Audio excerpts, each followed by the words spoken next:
एकादशी के दिन शंकर भगवान को चावल का दाना चढ़ाना चाहिए कि नहीं चाहिए?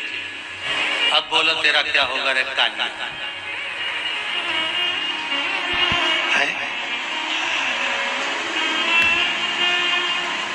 चलो ठीक है।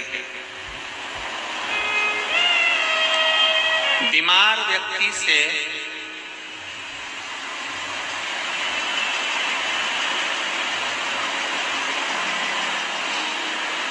कोई बीमार व्यक्ति है, बहुत रोगीला, उसको बहुत रोग है, शुगर है, बीपी है, थायराइड है, सब कुछ है उसको, और वो रोगीला व्यक्ति जब डॉक्टर के पास जाकर पूछे, डॉक्टर साहब मेरी तबीयत ठीक नहीं रहती है, मैं बहुत कष्ट में रहती हूँ, बहुत तकलीफ है शरीर में,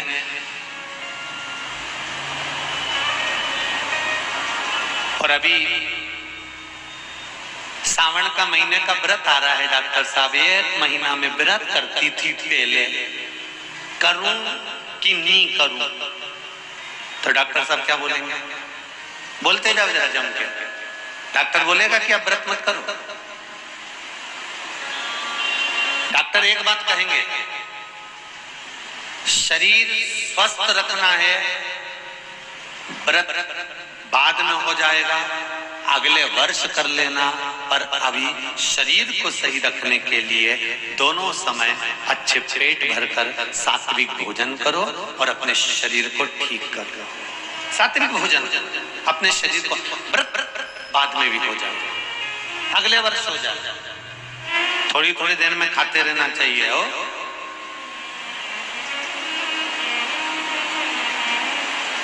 थोड़ा थोड़ा खाओ, थोड़ी थोड़ी देर में खाओ, एक साथ सुरसा जैसे मत निपटा जाए, थोड़ा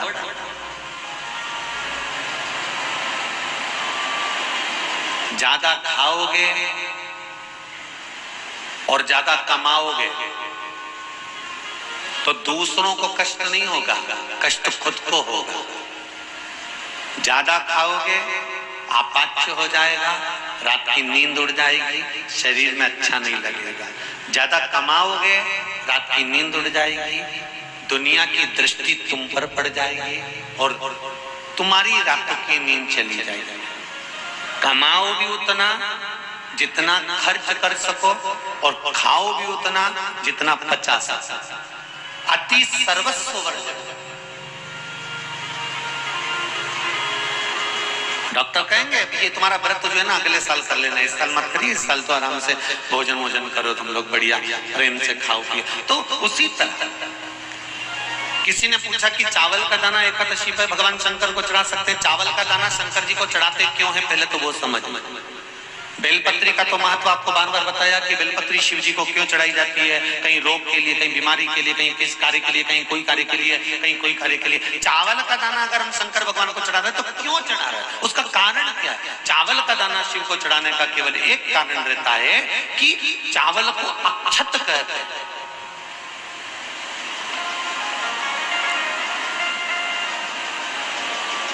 अक्षत का मतलब होता है अक्षय।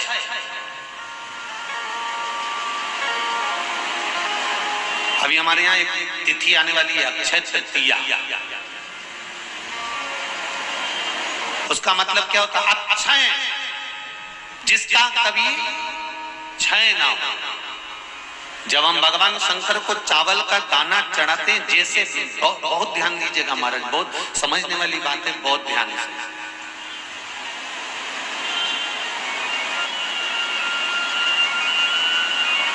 चावल का दाना हमारे मस्तक पर तिलक करने के बाद पंडित जी क्यों लगाते हैं कि भगवान जैसा समय आज चल रहा है, आप पूजन कर रहे हो, पाठ कर रहे हो, दान कर रहे हो, पुण्य कर रहे हो, सत्कर्म कर रहे हो, भजन कर रहे हो, मेरा देव अधिदेव महादेव, मेरा नारायण, मेरा सत्यनारायण भगवान, मेरा राम जी, मेरा विष्णु जी, मेरा भागवत मैया, मेरी रामायण मैया, ब्राह्मण मस्तक पर तिलक लगाने के बाद चावल इसलिए लगाता है कि जैसा समय आज चल रहा है भगवान तुमको ऐसा ही समय बनाकर रखे और तुम ऐसे ही चार चांद लगाते रहो, दान पुण्य संकीर्तन करते रहो, इसलिए मस्तक पर चावल का दाना लगाया जाए।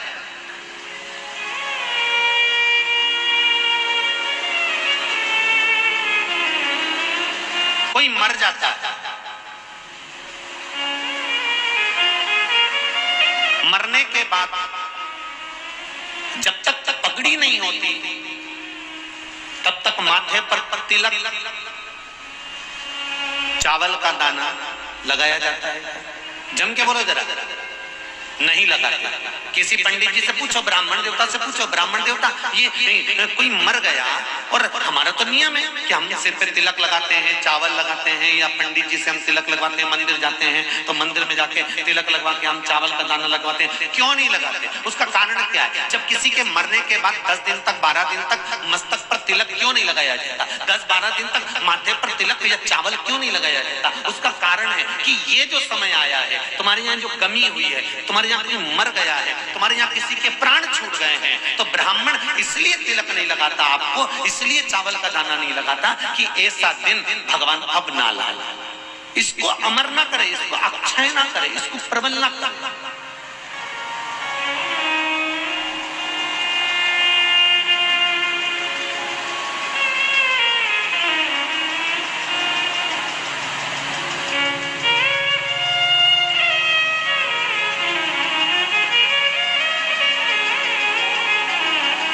और जब चावल का दाना, तो यहाँ शिव महापुराण की कथा करी, चावल का दाना हम शिव जी को क्यों चढ़ाते हैं, भगवान को क्यों समर्पित करते हैं, भगवान की पूजन में अक्षत क्यों समर्पित करते हैं, चावल क्यों समर्पित करते हैं, उसका कारण क्या है? तो कहा आज मैंने जब चावल का दाना आपको समर्पित करा है, जिस भाव से, जिस विश्वास से, जिस श्रद्धा से, जिस मन से मैं आपको रिझा रही हूँ, हे भोलेनाथ मेरी ये मनोकामना पूर्ण कर, इसको अक्षय कर देना, इसको अमर कर देना, बस इतनी कृपा आप कर।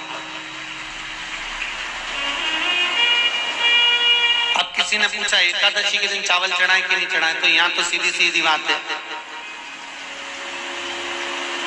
बीमारी देखकर थोड़ी ना आती है कि नवरात्र चल रहे हैं कि सावन का सोमवार चल रहा है, बीमारी तो बीमारी। तुम चावल मत खाओ। तिरुपति कौन कौन गया? हाथ उठाओ। ठीक है। जगन्नाथ जी कौन कौन गया? हाथ उठाओ। हाँ ठीक है। द्वारका जी कौन कौन गया? हाथ उठाओ। ठीक है। बद्रीनाथ कौन कौन गया? हाथ उठाओ। ठीक है। एकादशी के दिन कभी कभी तुम बद्रीनाथ चले जाओ, एकादशी के दिन तुम द्वारका चले जाओ, एकादशी के दिन तुम तिरुपति चले जाओ, एकादशी के दिन तुम जगन्नाथ चले जाओ, एकादशी के दिन तुम्हारी मर्जी पड़े भगवान के किसी धाम में चले जाओ और भगवान को भोग लगाओ और उनकी थाली को झांक कर देखना, उसमें चावल जरूर मिलेगा। उसमें ऐसा नहीं है कि चावल नहीं मिलेगा। बद्री नारायण में भगवान को चावल का भोग लगा हुआ मिलेगा, द्वारका में चावल का भोग लगा हुआ मिलेगा, आपको जगन्नाथ में चावल का भोग लगा हुआ मिलेगा, तिरुपति में मिलेगा, द्वारकाधीश में मिलेगा, नाथद्वारा में मिलेगा, सांवरिया सेठ में मिलेगा, काकरोली जी में मिलेगा। आप जहां जाओगे वहां पर एकादशी के दिन भगवान को चावल आएगा, क्योंकि भगवान के लिए परहेज नहीं है।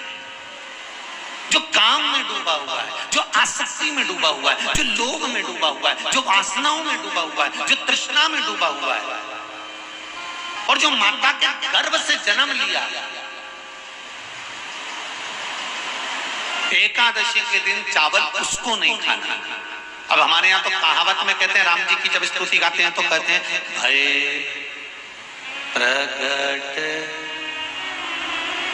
आती है आप लोगों को? एक लाइन तो आती होगी, गाओ जरा। भय प्रगट दीन कौशल्या। अब रामचरितमानस में कहा भय प्रगट कृपाला। प्रगट मतलब एकदम सामने आ गए। यहाँ लिखा है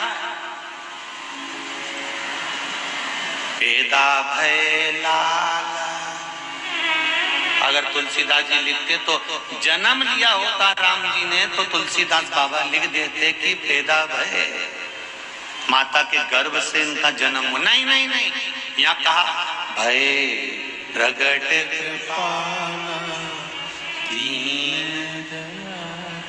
कौशल्या। यहाँ प्रगट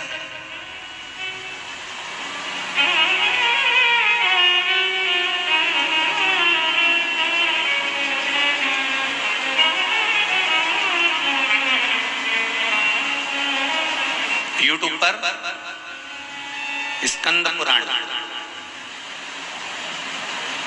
अंधेरी मुंबई की माहेश्वरी समाजवादी हुआ। एकादशी के माता पिता कौन है? सबसे पहले एकादशी का व्रत किसने रखा था?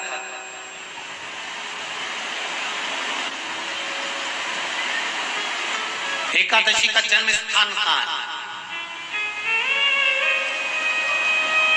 दुनिया के लोग बहुत प्रश्न करते हैं, राम जी अयोध्या में हुए थे, भगवान कृष्ण मथुरा में हुए थे, तो एकादशी कहां हुई थी? तो उसको बताना तो पड़ेगा कहां हुई थी।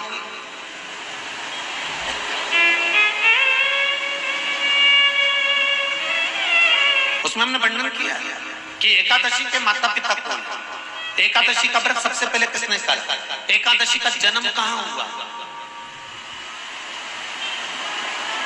एकादशी को क्यों चावल नहीं खाते, एकादशी के दूसरे दिन चावल का दाना खाना क्यों जरूरी है।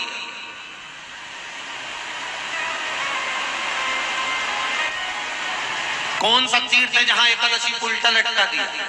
एक एक चीज का वर्णन स्कंद पुराण सब चीजों का वर्णन कर देते हैं। तो यहां जो वर्णन आया कि आप मनुष्य जो माता पिता के गर्भ से, माता के गर्भ से जन्म लिया हो, संसार में जिसका जन्म हुआ हो और मृत्यु लोक में गर्भ की कैद में रहने के बाद जन्मा हो, उसको एकादशी के दिन चावल नहीं खाना चाहिए। महाराज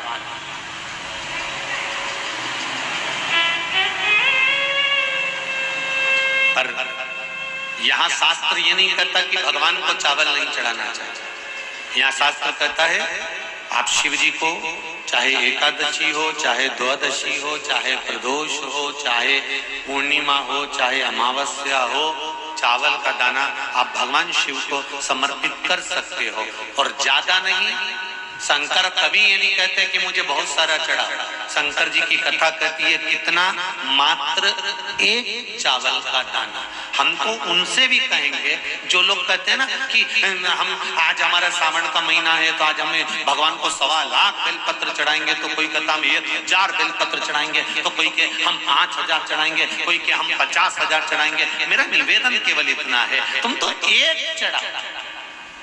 और ये भी जरूरी नहीं है एक बेलपत्र भी कब चढ़ाई जाती है शंकर भगवान को, जब तुमने किसी एक बेलपत्र का पेड़ लगाया होगा और वो पेड़ बड़ा हो गया होगा, तब तुम हकदार बनते हो कि किसी के पेड़ की बेलपत्र तोड़कर शिव को चढ़ाई जाए।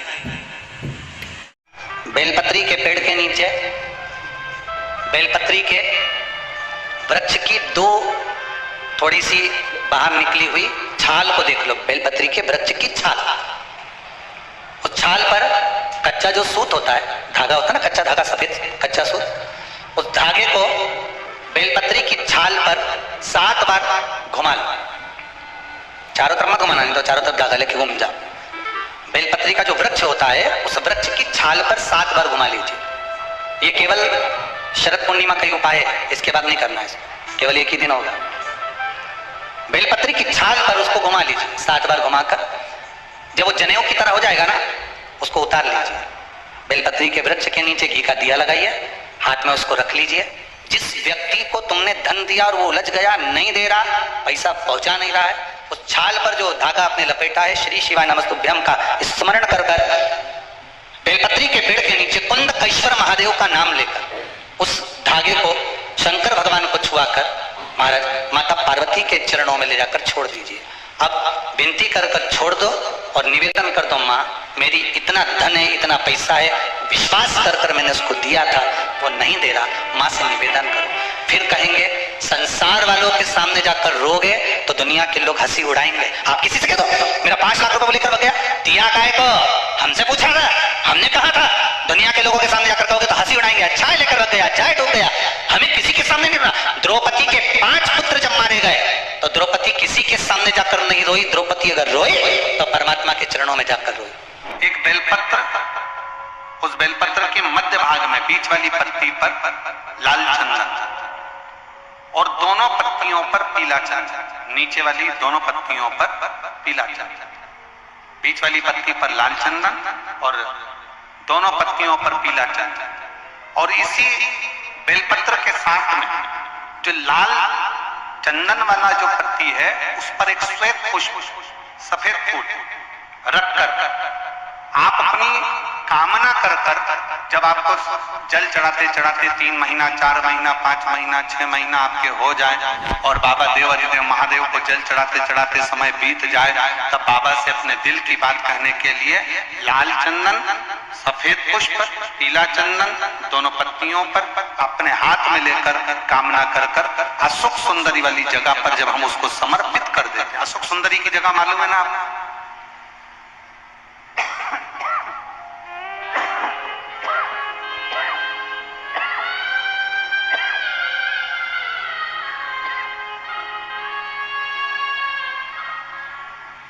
अशोक सुंदरी वाली जगह पर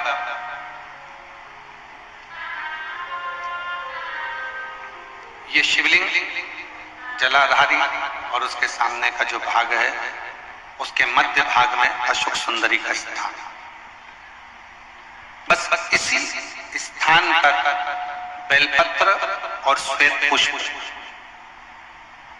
बीच वाली पत्ती पर लाल चंदन, आसपास की पत्तियों पर पीला चंदन, और वो शिवलिंग की सम्मुख में जो अशोक सुंदरी का स्थान है वहां समर्पित कर। उस स्थान ये रोज नहीं करना, फिर ध्यान देना, कभी कभी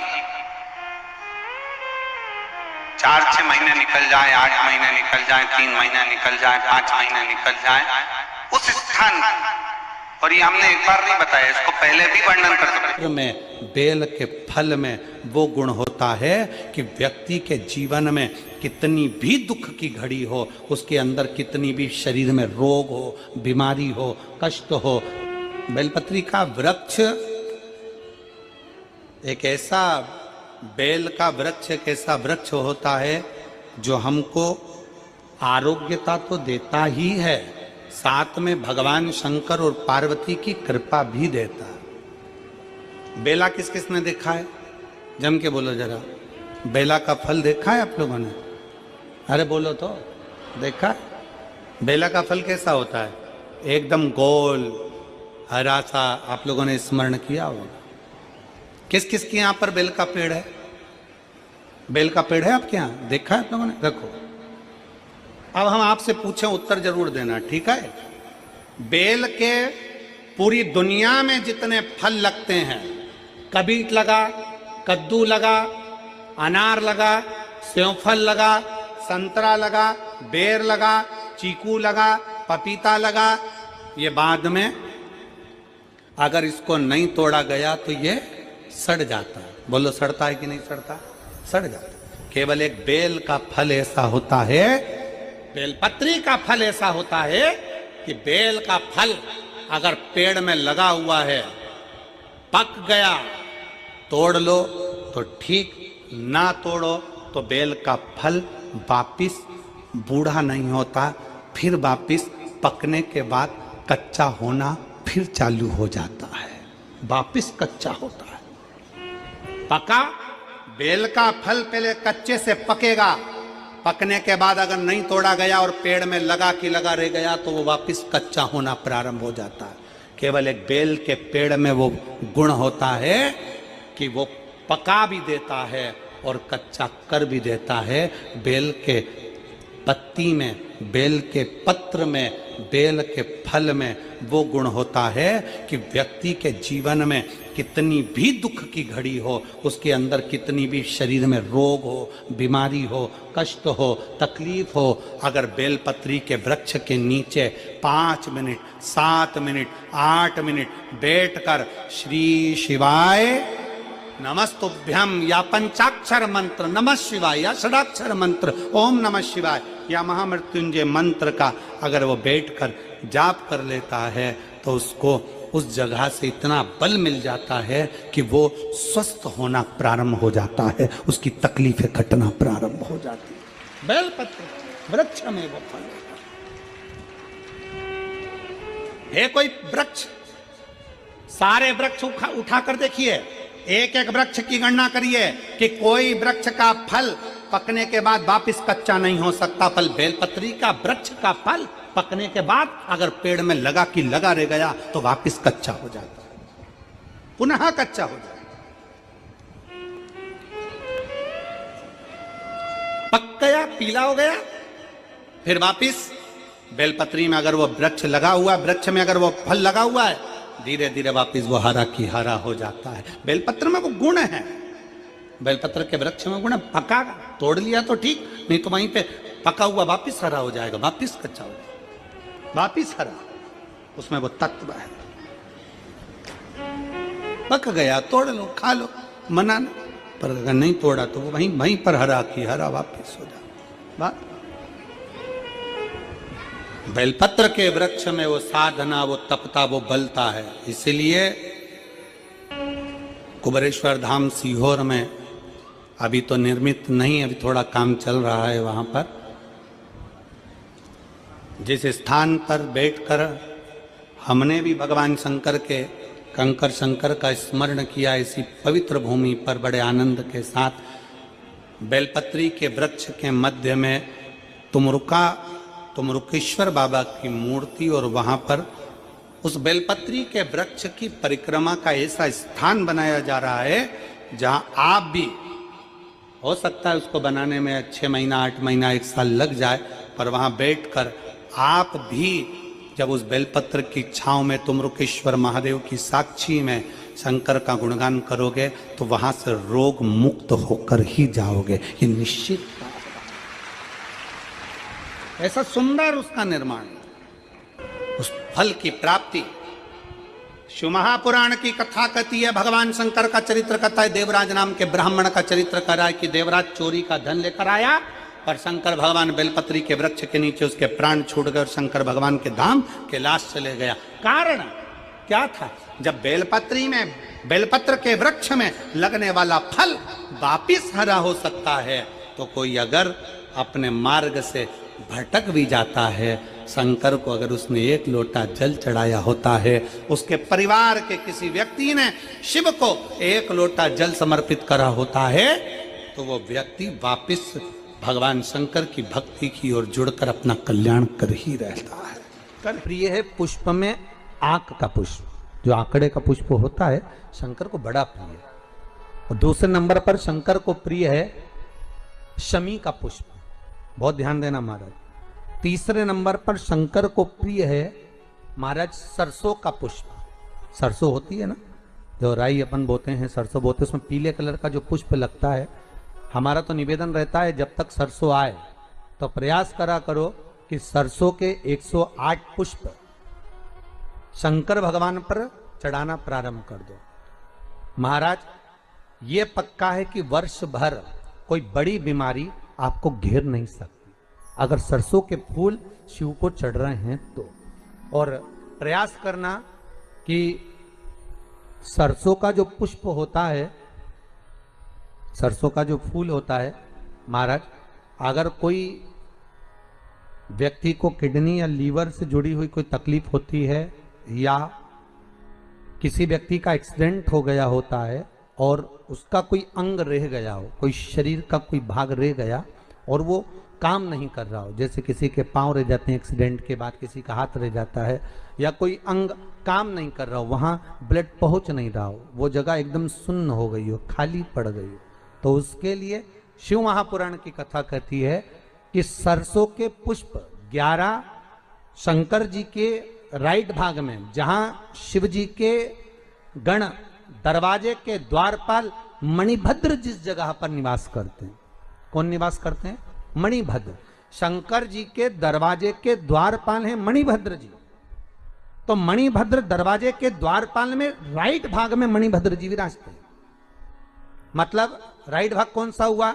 जब आप मंदिर से बाहर निकलेंगे तो राइट भाग, मंदिर में प्रवेश करेंगे जब राइट नहीं होना चाहिए, आप मंदिर से जब जाएं तो राइट भाग।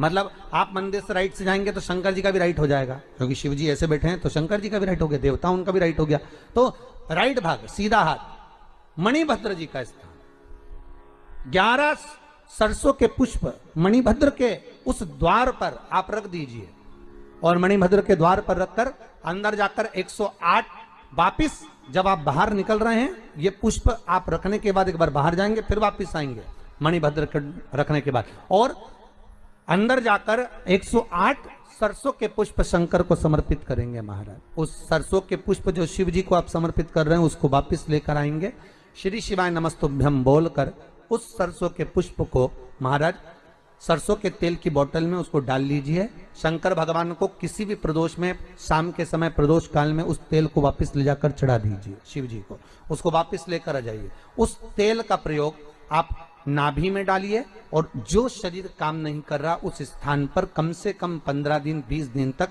उसकी मालिश करना प्रारंभ करिए। बाबा चाहेगा तो चलाने का प्रयास कर देगा और वो अंग, वो शरीर काम करने लगेगा। मणिभद्र का स्मरण, श्री शिवाय नमस्तुभ्यम, सब बोलिए एक बार जमकर, श्री, अरे पहले बोल दिया, हमारे साथ तो बोलो, श्री शिवाय नमस्तुभ्यम। भगवान शिव के मंत्र का स्मरण कर कर करते। शिव महापुराण की कथा कहती है, कभी कभी जितने शिव भक्त बैठे हैं बड़े सावधानी से सुनिएगा, जितने आस्था चैनल पर सुन रहे हैं, जितने फेसबुक यूट्यूब पर सुन रहे हैं, और जितने इस कोकपुर कांकेर की इस पवित्र धरा पर बैठकर सुन रहे हैं वो भी श्रवण करें। कभी कभी बन सके एक बेलपत्र, उस बेलपत्र के मध्य भाग में बीच वाली पत्ती पर लाल चंदन और दोनों पत्तियों पर पीला चंदन, नीचे पीला चंदन, बीच वाली पत्ती पर लाल चंदन और दोनों पत्तियों पर पीला चंदन, और इसी बेलपत्र के साथ में जो लाल चंदन वाला जो पत्ती है उस पर एक श्वेत पुष्प, सफेद फूल रखकर आप अपनी कामना कर कर, जब आपको जल चढ़ाते चढ़ाते 3 महीना 4 महीना 5 महीना 6 महीना आपके हो जाए और बाबा देव अधिदेव महादेव को जल चढ़ाते चढ़ाते समय बीत जाए, तब बाबा से अपने दिल की बात कहने के लिए लाल चंदन, सफेद पुष्प, पीला चंदन दोनों पत्तियों पर अपने हाथ में लेकर कामना कर कर अशोक सुंदरी वाली जगह पर जब हम उसको समर्पित कर देते हैं, अशोक सुंदरी की जगह मालूम है ना आप, ये शिवलिंग जलाधारी और उसके सामने का जो भाग है उसके मध्य भाग में अशोक सुंदरी का स्थान। बस इसी स्थान पर बेलपत्र और श्वेत पुष्प, बीच वाली पत्ती पर लाल चंदन, आसपास की पत्तियों पर पीला चंदन, और वो शिवलिंग की सम्मुख में जो अशोक सुंदरी का स्थान है वहां समर्पित कर। उस स्थान ये रोज नहीं करना, फिर ध्यान देना, कभी कभी 4-6 महीने निकल जाएं, 8 महीने निकल जाएं, 3 महीने निकल जाएं, 5 महीने निकल जाएं, उस स्थान, और ये हमने एक बार नहीं बताया, इसको पहले भी वर्णन कर सकते। ये जो प्रयोग है आपका, एक बेलपत्री, पीला चंदन, लाल चंदन और एक श्वेत पुष्प का जो प्रयोग है वो साधारण नहीं। इसको 3-4 महीने में, 3-4 महीने में, 5 महीने में, 6 महीने में एक बार उसका कर लेना चाहिए। फल की प्राप्ति के लिए, आनंद की प्राप्ति के लिए, कार्य की सिद्धि के लिए ये प्रयोग हो।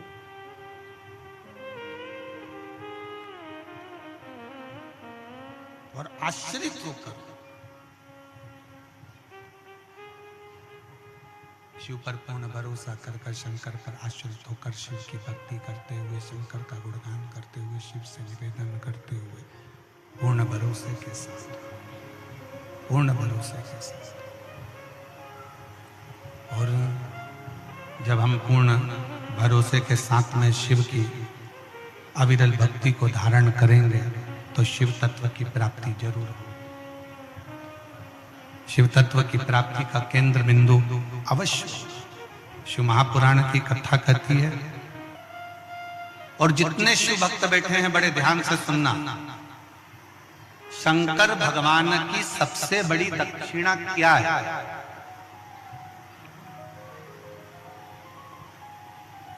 आपका कोई भी व्रत, उपास, अर्चना, आराधना कुछ भी करो, शिव जी की सबसे बड़ी दक्षिणा क्या है?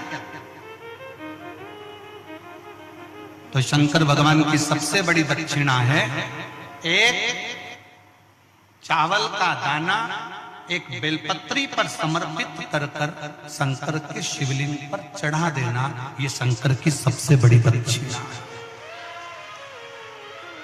शिव की सबसे बड़ी दक्षिणा, शंकर की सबसे बड़ी दक्षिणा एक चावल का दाना एक बेलपत्री पर समर्पित कर, ये शिव की सबसे बड़ी दक्षिणा। और मान लो आपके पास एक चावल का दाना भी नहीं है और एक बेलपत्री भी नहीं है, तो शिव जी के नाम का स्मरण कर लेना, नमः शिवाय, श्री शिवाय नमस्तुभ्यम या ओम नमः शिवाय जप कर लेना भी शंकर की सबसे बड़ी दक्षिणा।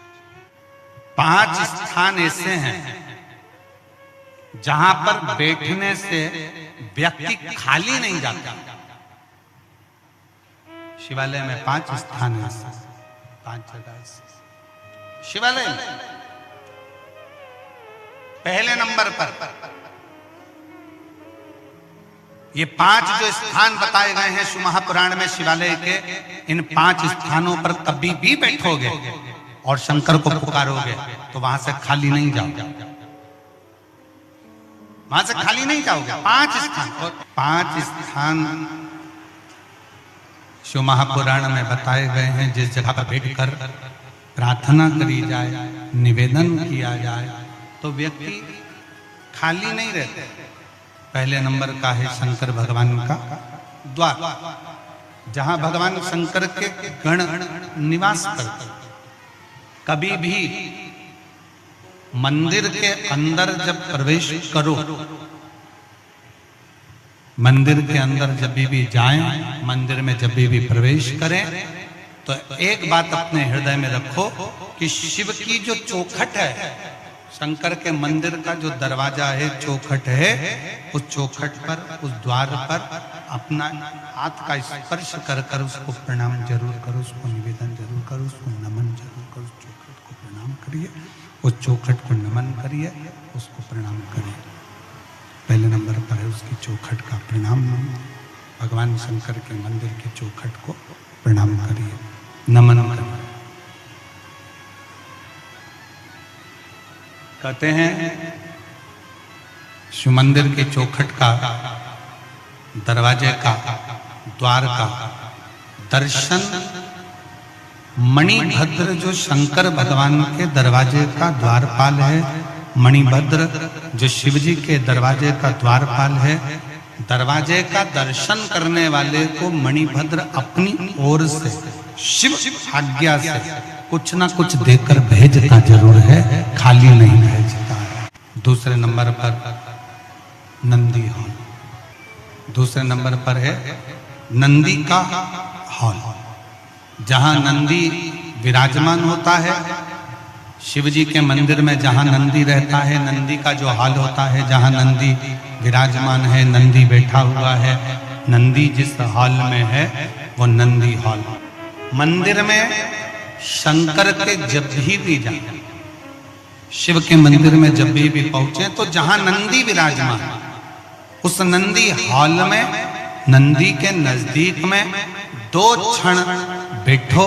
नहीं बैठ सकते तो नंदी के कानों में अपने मन का भाव कहकर श्री शिवाय नमस्तुभ्यम कहकर, ओम नमः शिवाय कहकर, या षडाक्षर मंत्र ओम नमः शिवाय, पंचाक्षर मंत्र नमः शिवाय बोलकर फिर वापिस नंदी। शिव तत्व में आप शंकर जी की चौखट पर जा रहे हो, शंकर जी के दरवाजे पर जा रहे हो, शंकर की चौखट पर पहुंच रहे हो, शिव के दरवाजे पर जाकर विनय कर रहे हो, शंकर जी के द्वार पर जाकर निवेदन कर रहे हो, नमन कर रहे हो, तो बाबा बिना दिए आपको भेजेगा। एक है शंकर भगवान की चौखट, दूसरे नंबर पर है शिव जी का नंदी हॉल। शिव जी के नंदी हॉल में नंदी के पास बैठकर भगवान शंकर से आप अपने मन का भाव जब कहेंगे तो शिव उसको स्वीकार करें। नंदी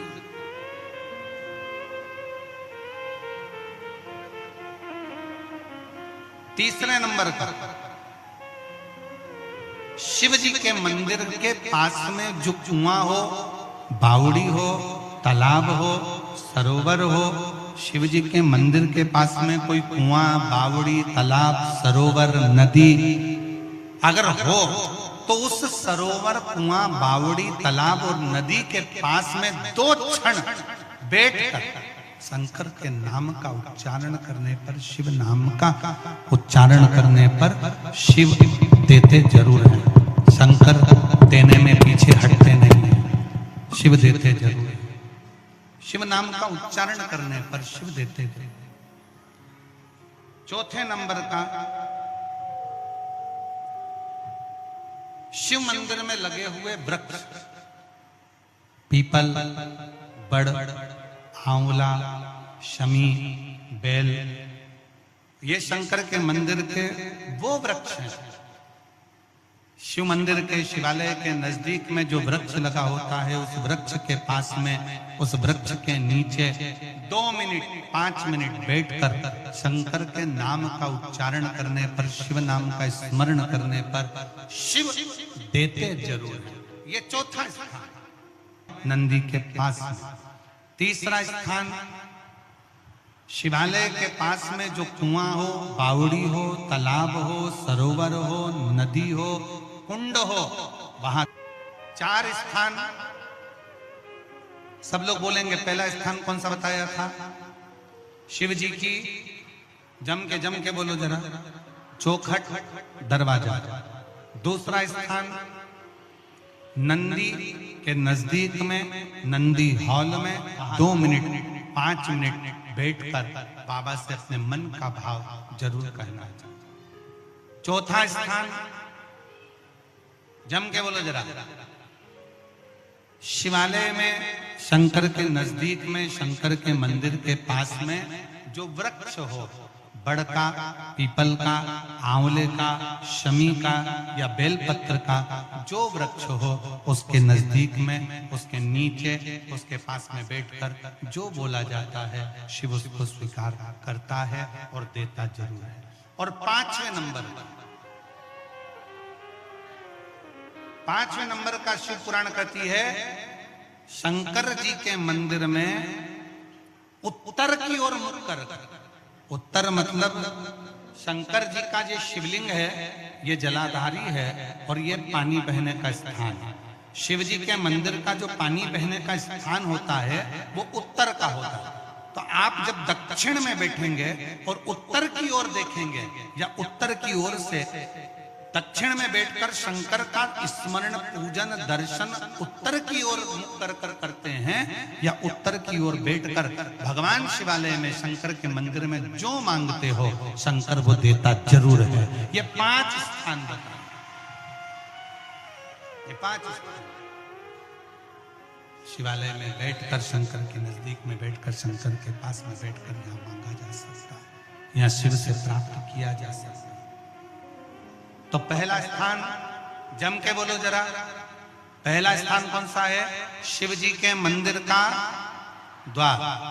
दूसरा स्थान नंदी के नजदीक में बैठकर नंदी का हॉल। तीसरा स्थान जलाशय, कुआं, बावड़ी, तालाब जो शंकर के मंदिर के बिल्कुल नजदीक हो या शंकर के मंदिर में हो या शिवालय में। आप लोगों के स्मरण में है कि नहीं पता नहीं, पर मैं कहूं कुबेरेश्वर धाम में जहां पर कंकर शंकर शिला रखी है बड़ी वाली, आप लोग गए हैं? कौन कौन गया है? जरा हाथ उठाओ तो जरा, सब गए हो? तो जहां बड़ी वाली शिला रखी है, कंकर शंकर जो शिला रखी है, केदार शिला जो रखी है, उस बड़ी शिला का बिल्कुल नजदीक का जो हिस्सा है, शिला जहां रखी है उसका बिल्कुल 4 कदम दूरी पर ही एक कुआं है। अब तो उस कुएं पर छत डाल दी गई है और कुएं को छत डालकर बंद कर दिया गया, पर पूरे कुबेरेश्वर धाम में जो पानी आप पीते हो, जो पानी का प्रयोग करते हो, जो पानी आप यूज करते हो, वो उसी कुएं का, उसी कुएं का। अब उस पर छत डाल दी। तो कई लोग कहते हैं कि कुबेरेश्वर धाम में हम जाते हैं और बाबा को प्रार्थना करते हैं तो बाबा हमारी बातों को इतनी जल्दी स्वीकार क्यों करता है? काशी में हम जाते हैं तो काशी में बाबा हमारी बातों को क्यों स्वीकार करता है? उज्जैनी जाते हैं तो उज्जैनी में क्यों स्वीकार करता है? मल्लिकार्जुन जाते हैं तो मल्लिकार्जुन में क्यों स्वीकार करता है? 12 ज्योतिर्लिंग जितने बने हुए हैं, इन 12 ज्योतिर्लिंग के शिवालय में, शंकर के मंदिर में जल का स्रोत है। जैसे विश्वनाथ जी के मंदिर में, काशी में ज्ञानवापी है, जैसे उज्जैनी के अंदर महाकाल मंदिर में ही सरोवर है, जैसे मल्लिकार्जुन में जब दर्शन करने जाते हो तो पास में एक कुआं है, उसी तरह प्रत्येक शिवालय में भीमाशंकर चले जाओ, त्र्यंबकेश्वर चले जाओ, तुम्हारी मर्जी पड़े जिस ज्योतिर्लिंग में जाओगे। आप केदारनाथ जाओगे तो ओम कुंड है, ऐसे जितने जितने ज्योतिर्लिंग का दर्शन करोगे, प्रत्येक ज्योतिर्लिंग के नजदीक में, ज्योतिर्लिंग के अंतर्गत, ज्योतिर्लिंग मंदिर के अंदर एक ना एक शिवालय के पास में जलाशय रहता है। वो जलाशय क्यों रहता है? उस जलाशय के अनुकूल जब हम अपने मन की कामना करते हैं, वहां बैठकर आराधना करते हैं, तो भगवान शंकर पर उस जलाशय का जो पानी शिव पर चढ़ता है, तो हमारे मन की तरंगे शंकर स्वीकार कर कर हमारी झोलियां भर देते हैं। आप और हम 7 दिवसीय शरद पूर्णिमा के उत्सव पर जो पूर्णिमा शिव महापुराण की कथा सुन रहे हैं, इसके रस तत्व को हमें ग्रहण करना है और उस रस तत्व को ग्रहण कर कर अपने जीवन को सार्थक बनाना।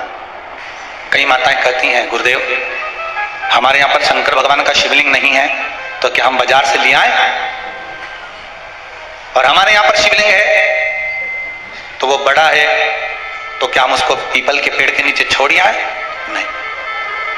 शिवलिंग है तो पूजन करो, नहीं है तो भगवान का जब स्नान कराओ, ठाकुर जी का कराओ, देवी जी का कराओ, जो तुम्हारे घर में भगवान है उनका जब पूजन कराओ, तो पूजन कराने के बाद में जब उनका स्नान कराओ, स्नान कराते समय थोड़ा सा भाव यही प्रकट कर लेना कि हम शंकर विश्वनाथ को, महाकाल राजा को, सोमनाथ को, मल्लिकार्जुन को, भीमाशंकर को, त्र्यंबकनाथ को हम जल चढ़ाएं। तो ठीक है, नहीं है तो देवताओं को बढ़ाने की जरूरत नहीं है। कारण क्या है? तुम तो कर लोगी सेवा, तुमसे तो सच जाएगी, और आने वाली पीढ़ी करेगी क्या? घर में सेवा उतनी ही करना, उतनी ही रखना जितनी तुमसे बन रही हो। तुम्हारे जाने के बाद घर के बहू बेटा भगवान को डलिया में भर के वृंदावन छोड़िया, ऐसा काम मत कर। जितनी बने उतनी छोटे रूप में सेवा करोगे तो पीढ़ी दर पीढ़ी चलती रहेगी। ज्यादा सेवा को बढ़ा दिया, छूना नहीं, नहा के आओ, कपड़े बदल के आओ, ये कर आओ, जाओ जरा। जितना तुम पूजन को, सेवा को, भजन को, कीर्तन को जितना हवा बनाओगे, जितना डराओगे लोगों को, वो उतने डरेंगे, उतने डरेंगे। सेवा को, भजन को, पूजन को कभी डराने का केंद्र मत बनाओ। ये तो भगवान की मस्ती का आनंद सुख है। लोटा भर के पानी भी अगर चढ़ा रहे हो, शंकर जी के मंदिर में जाकर जल चढ़ा रहे हो, थोड़ी गलती हो गई, भगवान से कह देना तुम्ही ने सिखाया है, हो गई तो हो गई, आप ही ने तो सिखाया, नहीं जानते थे। अब धीरे धीरे धीरे धीरे लोगों को शिव महापुराण सुनते सुनते मालूम पड़ रहा है कि शंकर की कैसे पूजन करना चाहिए, बेलपत्री कैसे चढ़ाना चाहिए, जल कैसे चढ़ाना चाहिए, धतूरा कैसे चढ़ाना चाहिए, चंदन कैसे चढ़ाना चाहिए, काली तिल कैसे चढ़ाना चाहिए। ये लोगों को ध्यान में अब आ रहा है, धीरे धीरे। पहले नहीं मालूम था तो हो गई, गलती हो गई। कई लोग कहते हैं, गुरुदेव हमने सुना है शरद पूर्णिमा के दिन अमृत बरसता है, इसलिए लोग खीर बनाते हैं तो बाहर रख देते हैं। पहले हमारे यहाँ भी रखते थे, ऐसा नहीं है कि हमारा पुराना मकान जो टीन का था, आप जब सीओर में कभी जाएं तो पूछ ले, पतरे का मकान था। अब पतरे के मकान में हमारी अम्मा, हमारी माता जी हमको खीर बना के दे देती, हम रख आते पतरे पर। हमको क्या मालूम था कि सुबह खीर ही नहीं मिलेगी, बिल्ली पूरी खा जाएगी। शरद पूर्णिमा के दिन जो आप, हम, संपूर्ण विश्व के लोग, संसार के लोग जो भगवान का भजन करते हैं, रात्रि के समय पर जो भगवान का स्मरण करते हैं, भजन करते हैं, कीर्तन करते हैं, मंत्र जाप करते हैं, नाम जाप करते हैं, यही तो वो अमृत है, यही वो अमृत है। ये जितनी पूर्णिमा के व्रत हैं, जितने 12 महीने जो पूर्णिमा पड़ती है, पूनम पड़ती है, ये भले दुनिया के लोग कहते हैं कि ये भगवान राधा और कृष्ण से संबंध रखते हैं, सीता राम जी से संबंध रखते हैं, राम और कृष्ण से संबंध रखते हैं, पर इनका यदि सही संबंध समझा जाए, इनके सही संबंध का यदि स्मरण करा जाए, इनके सही संबंधों का यदि वर्णन किया जाए, तो शिव और चंद्रमा के जो मिलन का केंद्र बिंदु है वही पूर्णिमा है। अगर बेटी हो गई तो अधिक प्रसन्न होइए, और बेटा हो गया तो थोड़ा कम प्रसन्न होइए। बेटी के होने पर प्रसन्नता 4 गुनी होना चाहिए, और बेटे के होने पर प्रसन्नता थोड़ी सी कम होना चाहिए। कारण बेटी 2 कुल को तारती है, बेटा 1 कुल को तारता है। दुनिया का सबसे सुंदर संबंध है चंद्र और समुद्र का। चंद्रमा घटता है तो समुद्र की लहरें भी घटती है, ज्वार और भाटा। चंद्रमा यदि घट रहा है तो समुद्र की लहरें भी घट रही है। चंद्रमा यदि बढ़ रहा है तो समुद्र की लहरें भी बढ़ रही है। कितना सुंदर संबंध होगा। चंद्रमा को घटता हुआ देखा तो समुद्र की लहरें घट गई, चंद्रमा को बढ़ता हुआ देखा तो समुद्र की लहरें बढ़ गई। अर्थात शिव महापुराण की कथा कहती है, श्रीमद् भागवत पुराण कहती है कि महाराज समुद्र जैसी गंभीरता, समुद्र जैसा प्रभाव, समुद्र जैसा भाव आपके भीतर होना चाहिए कि दूसरा व्यक्ति को घटता हुआ देखकर हमारा भी दिल थोड़ा सा दुख है, हमारा भी हृदय थोड़ा सा। चंद्रमा को बढ़ता हुआ देखकर हमारे भीतर भी प्रसन्नता जागृत हो, हमारे भीतर भी उमंगता जागृत हो, हमारे भीतर भी ये भाव जागृत हो जाए कि ये बढ़ रहा है तो हमें प्रसन्नता हो रही है। हम समुद्र के बिल्कुल विपरीत हैं। पड़ोसी के घर में धन बढ़ता है तो टेंशन हमें हो जाता है। 4 देवरानी जेठानी है, एक जेठानी के घर में लड़की हो गई, एक जेठानी के घर में छोरा हो गया।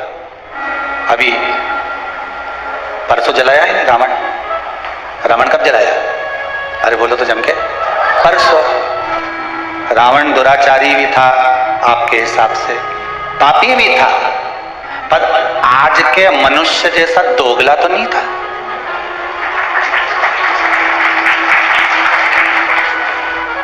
पापी था अपनी जगह पर, वो दुराचारी था अपनी जगह पर दोगला नहीं था। आज के जमाने में तो मालूम ही नहीं पड़ता, रावण के 10 मुंह थे वो तो दिखते थे। आज के जमाने में व्यक्ति के कितने मुंह है नजर ही नहीं आते, वो दिखते ही।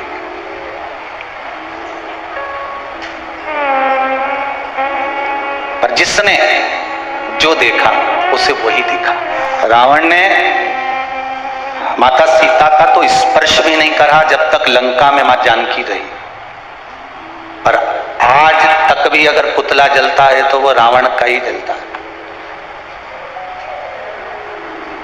पुतला सही मायने में जलना था तो दुर्योधन और दुशासन का जलना था, जिसने तो चीर खींच दिया था। द्रौपदी का पर नहीं, जिसने जो देखा। किसी विद्वान ने अगर देखा होगा लंकापति रावण में तो ये देखा होगा कि शिव का उपासक है, शंकर का भगत है, विद्वान है, ज्ञानवान है, उसकी भक्ति, उसका बल बड़ा प्रबल है, उसका भाव बड़ा प्रबल है। वो दुराचारी भी था पर दोगला नहीं था। रावण संहिता के अंतर्गत लिखा है, भगवान राम ने रावण के पास में अपने छोटे भाई लक्ष्मण जी को भेजा था जब वो पड़ा हुआ था भूमि पर। किसको भेजा है? लक्ष्मण जी। लक्ष्मण जी ने पूछा, भैया आप मुझे क्यों भेज रहे हो, किस लिए भेज रहे हो, क्या कारण है मुझे यहाँ भेजने का, और भेजना भी है आपको तो ये कहाँ भेज रहे हो? वो लंकाधिपति रावण के पास में। वो राम जी ने कहा, सुन लक्ष्मण, तुझे मैं जो भेज रहा हूं, तुझे जो मैं प्रदान कर रहा हूं, भेज रहा हूं, वो एक द्रोही रावण के पास नहीं भेज रहा हूं, एक द्रोही रावण के नजदीक मैं तुझे नहीं भेज रहा हूं। मेरे राम कहते हैं लक्ष्मण मैं आपको भेज रहा हूं तो एक विद्वान, इसके बराबर दुनिया में कोई पंडित, कोई विद्वान ब्राह्मण नहीं होगा, मैं उसके पास भेज रहा हूं। मेरे राम कहते हैं कि जाओ लक्ष्मण, एक बार विद्वान इस लंकाधिपति रावण के चरणों में जाकर पूछो जरा कि क्या चाहता है, उसकी इच्छा क्या है। थोड़ा ज्ञान की बातें करिए आप। लक्ष्मण जी गए और रावण के पास में सिर के पास जाके खड़े हो गए। रावण ने देखा कि लक्ष्मण आए तो रावण ने अपना मुंह फेर लिया इधर। अब इधर मुंह फेरा तो लक्ष्मण जी को गुस्सा आ गया। लक्ष्मण जी दौड़कर फिर भैया के पास में गए। क्या भैया, कहा भेज दिया आपने उस रावण के पास में, लंकाधिपति के पास में, इतना अहंकार उसको कि मुझे देखकर उसने मुंह फेर लिया। तो राम जी ने कहा लक्ष्मण एक बात बता, गुरु जी के पास ज्ञान लेने जाते हैं तो उसके चरणों में बैठते हैं, उनके सिर पे बैठते हैं? लक्ष्मण जी बोले उनके चरणों में बैठते हैं। तो तू रावण से ज्ञान लेने गया था तो चरणों में खड़ा था कि सिर पे खड़ा था? लक्ष्मण बोले मैं सिर के पास खड़ा था। राम जी बोले अब चरणों में जाके खड़े हो, जाओ चरणों में जाओ। और रावण के चरणों में जैसे लक्ष्मण जी गए, तब रावण ने लक्ष्मण जी को बुलाया और बुलाकर कहा, लक्ष्मण जी ने पूछा आपकी कोई अंतिम इच्छा हो, प्राण छूटने वाले हैं, आपके प्राण जाने वाले हैं, नाभि में अमृत सूख चुका है, बाण लग चुका है, आप मरने वाले हो, कोई आपकी इच्छा हो तो जरूर बताना। रावण मरते मरते भी एक सत्कर्म करते हुए चले गया। शायद दुनिया के लोग उसका वर्णन करें चाहे नहीं करें, पर पूर्णिमा शिव महापुराण की कथा आइए अवस्थी परिवार भोपाल सरगुप्ता परिवार छत्तीसगढ़ से करा रहा है। तो इस प्रसंग को अपने जीवन में उतार कर रखना कि मरते मरते रावण एक सत्कर्म कर कर चला गया और लक्ष्मण जी से कहकर चले गया कि हे लखनलाल, मेरे राघव जी से विनती करना, मेरे राम जी से विनती करना कि मेरे जितने राक्षस मरे ये तो मेरे राम जी और लखनलाल जी और उनकी सेना के द्वारा मरे हैं। जो राम की सेना के द्वारा मरे हैं या राम के द्वारा मरे हैं या लखनलाल जी के द्वारा मरे हैं, उनके द्वारा मरे हुए मेरे सारे राक्षस तो उनके हाथ से मर मर के बैकुंठ चले गए, पर इतने सारे बंदर ये हमारे हाथ से मरे हैं, इनको बैकुंठ मिलेगा क्या जो हमारे हाथ से मरे? तो लखनलाल जी आप राघव जी से विनती करना कि मेरे प्राण आज दशहरे पर छूटे हैं, पर पूर्णिमा तक इंतजार करना, मेरा अंतिम संस्कार तब करना जब ये बंदरों को भी कुछ अच्छा पद प्राप्त हो जाए, इन बंदरों को भी अच्छा पद प्राप्त हो जाए। रावण का शव पड़ा रहा, मंदोदरी बिलखती रही, रोती रही, विभीषण बात संवाद राम जी से करते रहे, पूर्णिमा तक पड़ा रहा। तब अंत बिंदु क्या हुआ? जब पूर्णिमा का चंद्र आया तब राघव जी ने कहा, हे चंद्रदेव आप शंकर जी के मस्तक पर विराजमान हो, कृपा करो, इन रावण के साथ वालों का उद्धार तो मेरे हाथ से मरते से ही हो गया, बस इतनी कृपा और कर दीजिए कि आपकी चंद्रमा की अमृत की बूंद इन बंदरों पर गिरा दीजिए जिससे ये पुनः जीवित हो जाए, इनको अमृत तत्व मिले। रावण के तब अंतिम संस्कार हुआ। अब सोचिए जाते जाते भी भलाई का काम करके जा रहा है, और आज के जमाने में व्यक्ति जाते जाते भी पूरे झगड़े का काम करके जाता है। लिख के जा रहा हूं, ये मेरे शरीर को हाथ नहीं लगा, ये मुझे छुए नहीं। अरे ऐसा का काम? जरा सा झगड़ा हो ही नहीं तो तुम लड़ाई में दे दो, मैं तो पाँव नहीं धरूंगा तेरे यहाँ और तेरा मुंडा नहीं देखूंगा और मैं तेरे यहाँ आऊंगा नहीं। अच्छा तुम जैसे संसार के लोगों से लड़ाई करोगे तो मैं तेरे आऊंगा ही नहीं, ऐसी लड़ाई एक दिन तुम महादेव से कर लो कि मैं तेरे यहाँ आऊंगा ही नहीं, तो महादेव के नहीं आएगा तो बांध के लाएंगे, और आना तो पड़ेगा। ऐसी लड़ाई तुम कर लो भगवान से कि मर जाऊंगा पर तेरे यहाँ नहीं आऊंगा। संसार के लोगों से लड़कर तो कह सकते हो कि मैं तेरे यहाँ नहीं आऊंगा, झगड़ा कर लिया, लड़ लिया, बोल दिया, अपशब्द ताने कर दिया, पर भगवान से लड़कर कह दे तो कम कि हम तुम्हारे यहाँ नहीं आएंगे, जाओ तुमसे जो बन जा कर लो, जाओ कर लो। हम सार्वजनिक रूप से तो महामृत्युंजय मंत्र नहीं बोलेंगे, पर वायलिन के द्वारा वाद्य यंत्र के द्वारा आप अपने भीतर से एक मंत्र का स्मरण, ओम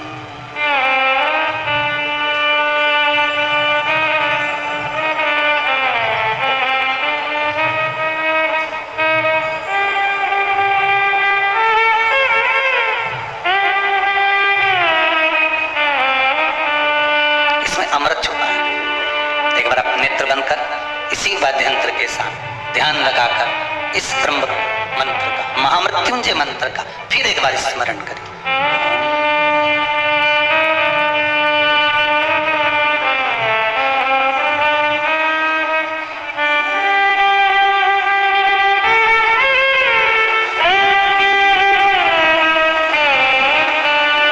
ये वो मंत्र है, शिव का अमृत तत्व इस महामृत्युंजय मंत्र के अंदर छुपा हुआ है। अगर किसी का एक्सीडेंट हो जाए, शुगर बीपी बढ़ गया, कोई बड़ा रोग आ गया, तो सबसे पहले आप पंडित देवता को बुलाकर, ब्राह्मण देवता को बुलाकर, अपने नगर के पुरोहित ब्राह्मण आदि जोगी सन्यासी जो भी है उनके पास में जाकर पूछोगे, गुरुदेव जरा पत्रिका देखिए, पत्रिका देखकर मेरे दादाजी का, मेरे पिताजी का, मेरी माताजी का, मेरे भाई का, बंधु का, सखा का, पति का, पत्नी का, बेटे का, पुत्र का, जरा देखकर बताओ कि इसका ग्रह क्या चल रहा है। और कह दिया इसके ग्रह तो सब ठीक है, नहीं गुरुदेव इसको कष्ट बहुत है।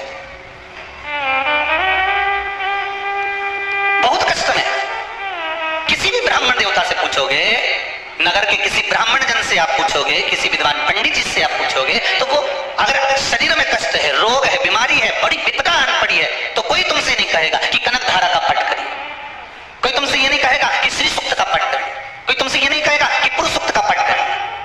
अगर विपदा भरी है, रोग बड़ा है, तकलीफ बड़ी है, कष्ट बड़ा है, तो कोई तुमसे ब्राह्मण जन, विप्रजन, विद्वान पंडित जन एक बात जरूर कहेंगे कि महामृत्युंजय का अनुष्ठान करवा लीजिए। क्यों? महामृत्युंजय के उस मंत्र में क्या छुपा है? महामृत्युंजय के उस मंत्र में है क्या?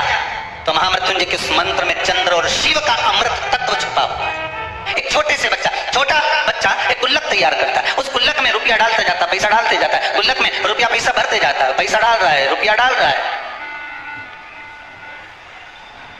पर विचार करिएगा, एक दिन गुल्लक को अहंकार आ जाए कि जितने रुपए डले हैं सब मेरे। बोलो सही बात है? ये गुल्लक क्या है क्या है? और एक दिन गुल्लक को अहंकार आ जाए कि जितना रुपया डाला ये सब मेरा है, इसमें जितना पैसा पड़ा सब मेरा है, और गुल्लक को अहंकार आ जाए और एक दिन कहीं का व्यक्ति आए और छोरे ने जो गुल्लक उठाई उनके दो चाप फेंका, पैसा सब निकल के बाहर आया। तब गुल्लक को समझ में आया कि जब तक मैं फूटी नहीं, जब तक मुझे फोड़ा नहीं, जब तक मुझे तोड़ा नहीं, जब तक मैं टूटी नहीं, तब तक ये धन मेरा था। गुल्लक को अभिमान था जब तक धन मेरा था, और जैसी टूट गई फिर समझ में आया कि ये धन मेरा नहीं था, मैं तो गुल्लक थी, इकट्ठा कर रही थी, दूसरे के लिए जोड़ रही थी, और एक दिन जिसके लिए जोड़ा उसी ने मुझे, और जम के तो बोलो, तोड़ा। मैंने जिसके लिए जोड़ा उसी ने मुझे तोड़ा, और तोड़ा तो मैंने जिंदगी भर इसी के लिए जोड़ा था, मुझे छोड़ना पड़ेगा, देना पड़ेगा। गुल्लक की कथा नहीं, अपन सब की कथा है। जैसे गुल्लक में 5-5 रुपया, 2-2 रुपया, 10-10 रुपया, 50-50 रुपया, 100-100 रुपया, 1000-1000, 2000, ये सब जोड़ कर जो हमने रखा गुल्लक में, उसी तरह हम गुल्लक की तरह है। एक छोटा सा प्लाट है, खरीद लो, थोड़ा सा बना लो, किसके लिए? बच्चे बड़े होंगे उसमें रहेंगे। गुल्लक की तरह हम भी जोड़ रहे हैं। साड़ी मिली मायके से, नहीं पहनी, अच्छी थी, बेटी के लिए रख, और अच्छी थी, बहू को चढ़ावे में चढ़ा देंगे। रकम ले रही हूँ दिवाली पर, ऐसी रकम लो कि बहू के चढ़ावे में चढ़ जाए, ऐसी रकम लो कि बेटी के काम में आ जाए, ऐसी रकम लो कि छोरा पहन ले, ऐसी रकम लो कि छोरी पहन ले। अब हम गुल्लक की तरह पैसा जोड़ रहे हैं, जोड़ रहे हैं, और जिसके लिए जोड़ा एक दिन उसी ने तोड़ा। जिस चीज का तुमको अहंकार होगा, जिस चीज का तुमको अभिमान होगा, सबसे पहले परमात्मा उसको खींच लेगा। काया का अहंकार करोगे तो सबसे पहले काया जाएगी, धन का अभिमान करोगे तो सबसे पहले धन जाएगा। सबसे ज्यादा अहंकार होता है इन दांतों को खाने का, सबको काट खाऊंगा, सबको चबा जाऊंगा, पूरे शरीर में सबसे पहले यही जाए। स्वयं चंद्रदेव की कथा कहती है, चंद्रमा को अहंकार आ गया था, मेरी सुंदरता इतनी है, इतनी सुंदर चंद्रदेव स्वयं इतने अभिमानित हो गए कि अपने गुरु की धर्मपत्नी तक को निगाह में, दृष्टि में भर लिया। कौआ और कोयल दोनों में सबसे अच्छा कौन बोलता है? जम के तो बोलो जरा। कोयल अच्छा बोलती है। कौए ने तुम्हारा क्या बिगाड़ा था?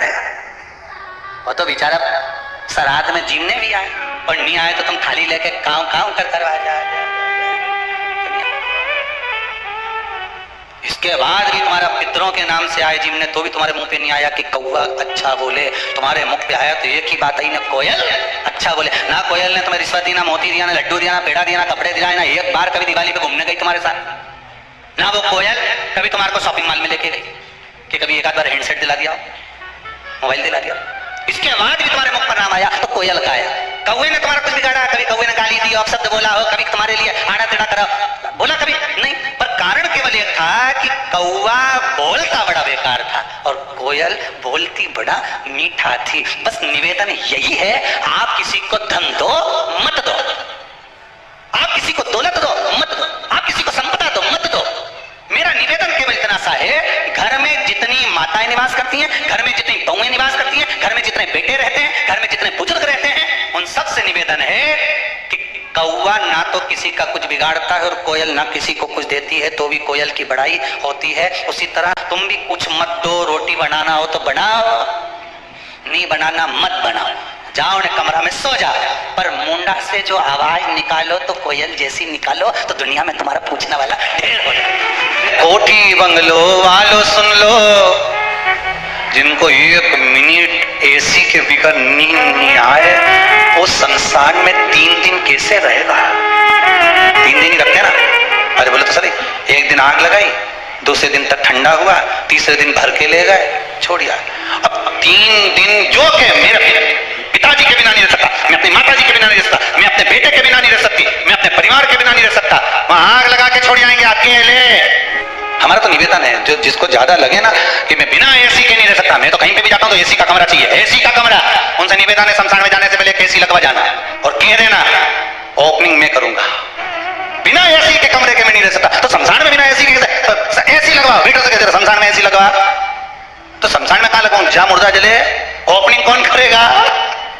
जिस दिन मैं आऊंगा सोऊंगा, 3 दिन में ओपनिंग, बस तो लगवा। 3 सोते हुए अच्छे लगते हैं, कौन? जम के बोलो। 3 सोते हुए अच्छे लगते हैं। पहले नंबर पर शेर, दूसरे नंबर पर पियक्कड़। अब हंसे क्यों? अब किसमें हंसने की बात क्या? उसमें सीधी बात। 3 सोते हुए अच्छे लगते हैं। पहले नंबर पर शेर, दूसरे नंबर पर पियक्कड़, तीसरे नंबर पर सांप। ये तीनों जागते हैं तो गड़बड़ी करते हैं, इसलिए ये तीनों जितने सोते रहते हैं इनको देखकर सोता रहे भगवान, सोता रहे। जंगल में शेर सोता रहे तो तुम्हारा कुछ बिगड़े? अरे बोलो बोलो ईमानदारी से। और अगर शेर जग जाए तो बिगड़े ही बिगड़े, फिर तो सुधरेगी। और दूसरे नंबर पर पियक्कड़ सोता रहे, तब तक भगवान इसको थोड़ा समझ लेना भगवान। और जो पियक्कड़ उठा फिर तो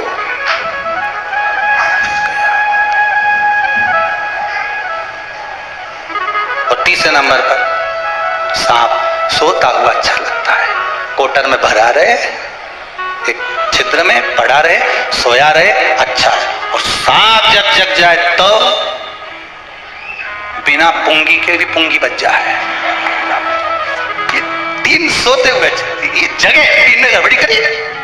पाप कर्म में लिप्त था, माने कहा बेटा कभी पुण्य भी कर लिया, अगर कोई पुण्य नहीं करूंगा, मेरे को करना ही नहीं कोई पुण्य, मैं तो पाप ही करूंगा। एक दिन माँ उसको कहीं ले गई गुरुजी के दरवाजे पर, और उसमें जाकर गुरुजी के दरवाजे पर भी खूब पाप कर्म करा, किसी को गाली दे, किसी को अपशब्द कहे, किसी को ताने दे, पूरे मोहल्ले का कचरा ला के गुरुजी के आश्रम में डाल दे।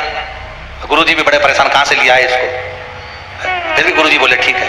अब वो जाने लगा, जाते जाते गुरुजी ने बहुत सारी बात एक दिन उसको लकड़ी तोड़ते समय कह दी। तोड़ते तोड़ते लकड़ियों को उतारते उतारते गुरुजी ने उसको बहुत सारी बातें कही। तो गुरुजी ने उससे पूछा, मैंने जो कहा तूने सुना?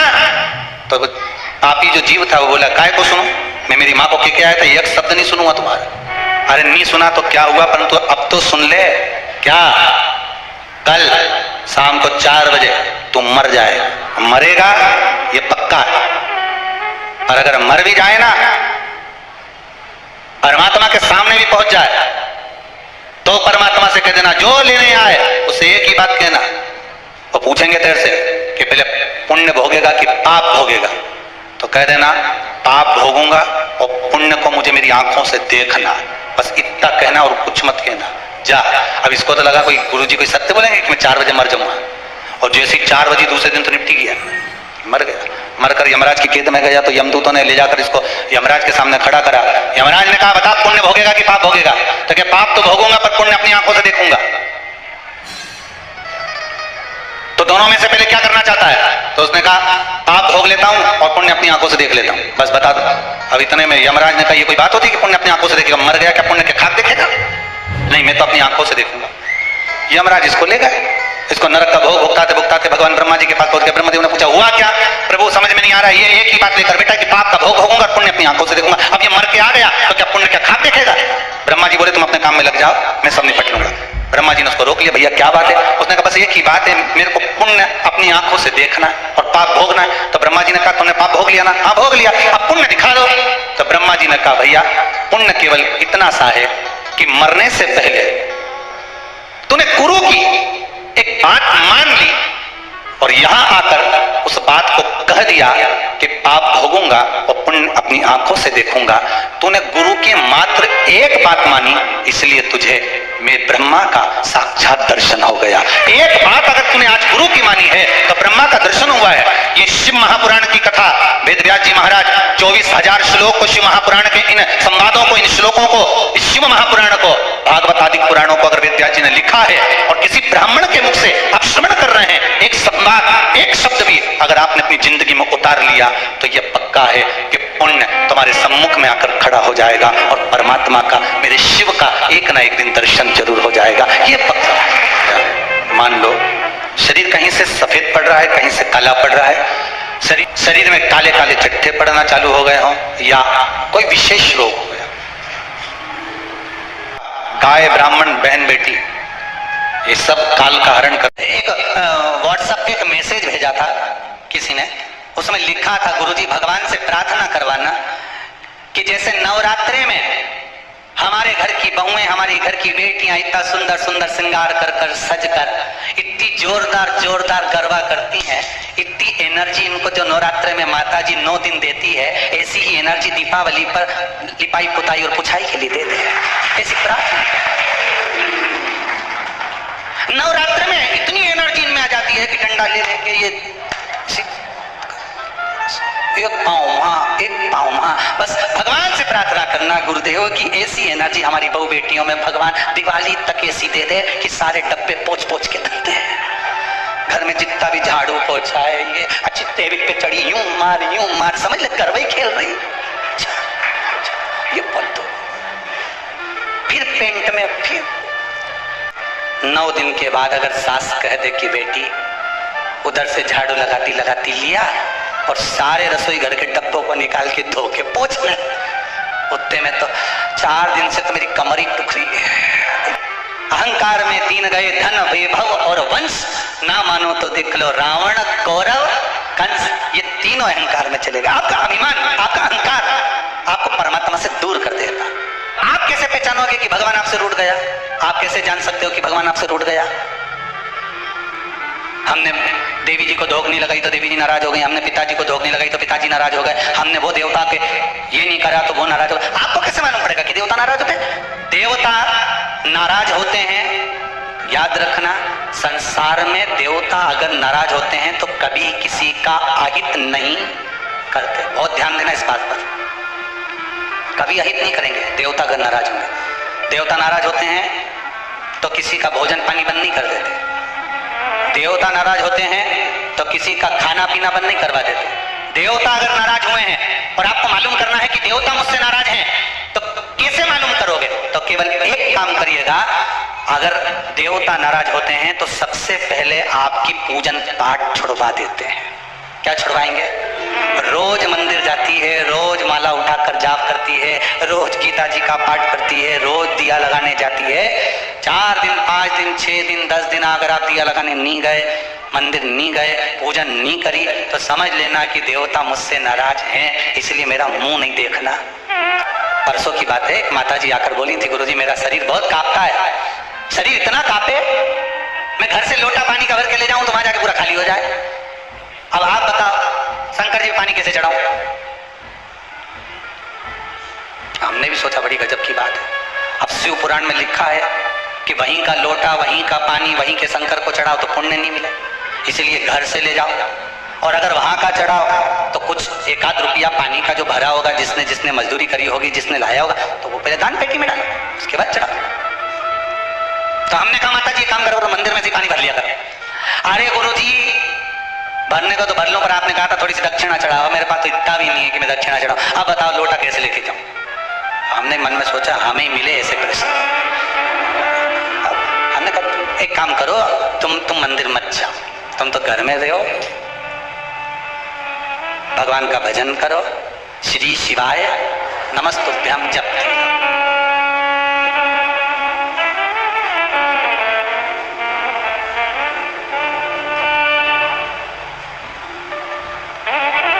अच्छे को देखा, हाथ तो धूजे, पांव भी धूजे, पर ये जीवान कभी नहीं धूजे। नहीं, सोचने वाली बात है, खाने में कभी नहीं धूजी। खाने में तो तुरंत कहते दही बड़ा में चटनी कम है, लाओ जरा थोड़ी सी रोज नमक मिर्ची और डाल होता है। कहा माँ घर में रहो, श्री शिवाय करते रहो। कहा गुरुदेव इससे क्या होगा? हमने कहा बस यही है, घर को अगर तुमने मंदिर बना लिया और घर में ही बैठकर जप लिया, एक दिन स्वयं शंकर जी आकर घर में ही खड़े होकर कहेंगे ले मुझ पर जल चढ़ा दे, शिव खुद आ जाएगा, उसको ढूंढने जाने की जरूरत नहीं पड़ेगी। चंद्रदेव ने नारद जी से निवेदन करा, देवर्षि नारद मेरी काया बेकार हो गई है, कृपा कर दो। नारद जी ने पूछा भाई हो क्या गया था, ऐसा क्या हुआ कि तुम्हारी काया बेकार हो गई, कारण क्या हुआ ऐसा? पूरे मोबाइल में तुम्हारे फोटो हैं, तुम्हारे मोबाइल में, कहीं मुस्कुराते हुए, कहीं आंख निकालते हुए, कहीं 2 चोटी का, कहीं 1 चोटी का, कहीं बेंदा का, कहीं नथनी का, कहीं मुस्कुराए, कहीं कुछ करे, कहीं कुछ करे, इतना फोटो तुम्हारे मोबाइल में है। कभी तुमने विचार करा कि बताओ मेरे कितना सुंदर ने यूं फोटो लेने, यूं फोटो लेने, यूं ले?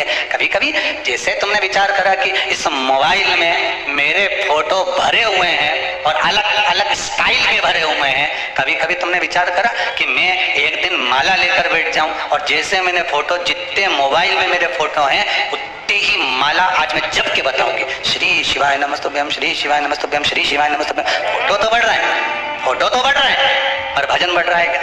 स्मरण बढ़ रहा है क्या? अब लालसा तो आपकी इतनी ललकता इतनी है, इतना मन में भरा हुआ है कि भगवान कैसे भी कृपा करे।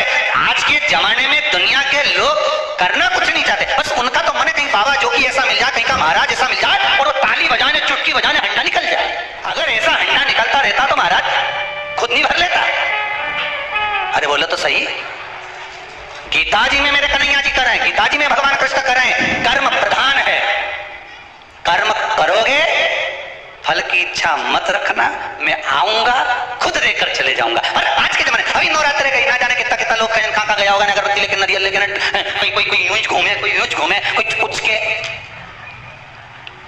कोई इधर से उचक के उधर बैठ जाए, कोई उधर से उधर, तो लोग उनकी के हिसाब बस ऐसी कृपा कर दो, धन मिल जाए, ऐसी कृपा कर दो, कहीं से बारिश हो जाए पैसे की। तो भगवान तो गीता जी में कहते क्यों कि कर्म करो फल की इच्छा मत करो। ये छत्तीसगढ़ से आई हैं और इनके शरीर की अगर हालत आप देख लेंगे तो यहाँ से हॉल का गेट तक जाने में कम से कम 10 मिनट लग जाए।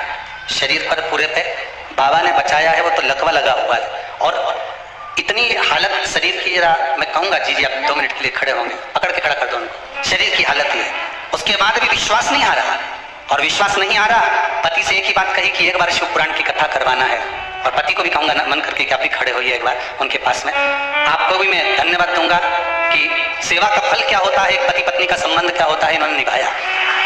बहुत बहुत साधुवाद। मेरे भैया हैं, बड़े भैया, दूसरे नंबर वाले भैया, उनको कैंसर हो गया था, उनको तो उम्मीद ही छोड़ दिए थे वो अपना कि मैं नहीं है। हम लोग बोले कि भैया आप श्री शिवाय नमस्तुभ्यम का जाप कीजिए, बाबा जरूर ठीक करेंगे। और वो इतना मन से अपने जाप किए हैं कि आज हर उनका नॉर्मल रिपोर्ट आया। बाबा की बता रही थी भोजन भी नलियों से दिया, अभी 8 दिन पहले निकला, नली से कर रहे थे इतने दिन तक, साल भर से नली में खाना खाए, 1 साल से नली से खाना जा रहा था, अब तो ठीक है, नली निकाल दी। हाँ। बस बाबा की कृपा बैठी है। इतना विश्वास मन चंद्रदेव को, काया का रोग हो गया, काया टपक टपक कर गिरने लगी, रोग देखकर आज नयनों में जल भर गया। देवर्षि नारद से कहा आप मुझे बचा सकते हो, और गुरु भी गुरु जैसा होना चाहिए हो, नहीं तो आज का जमाना में तो गुरु फिरे बाजार में, हमसे दीक्षा ले, नरक पड़ो चाहे स्वर्ग जाओ, पर लिफाफा हम ही को दे।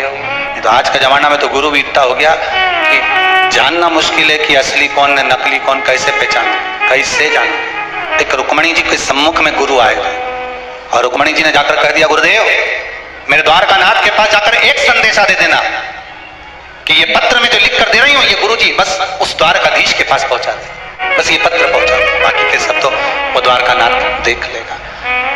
मैं तो द्वार द्वार पर हारी, पर सब कोई मिलते भिकार, हो एक दाता द्वारिका नाथ, मुझे तेरे पास बुला ले।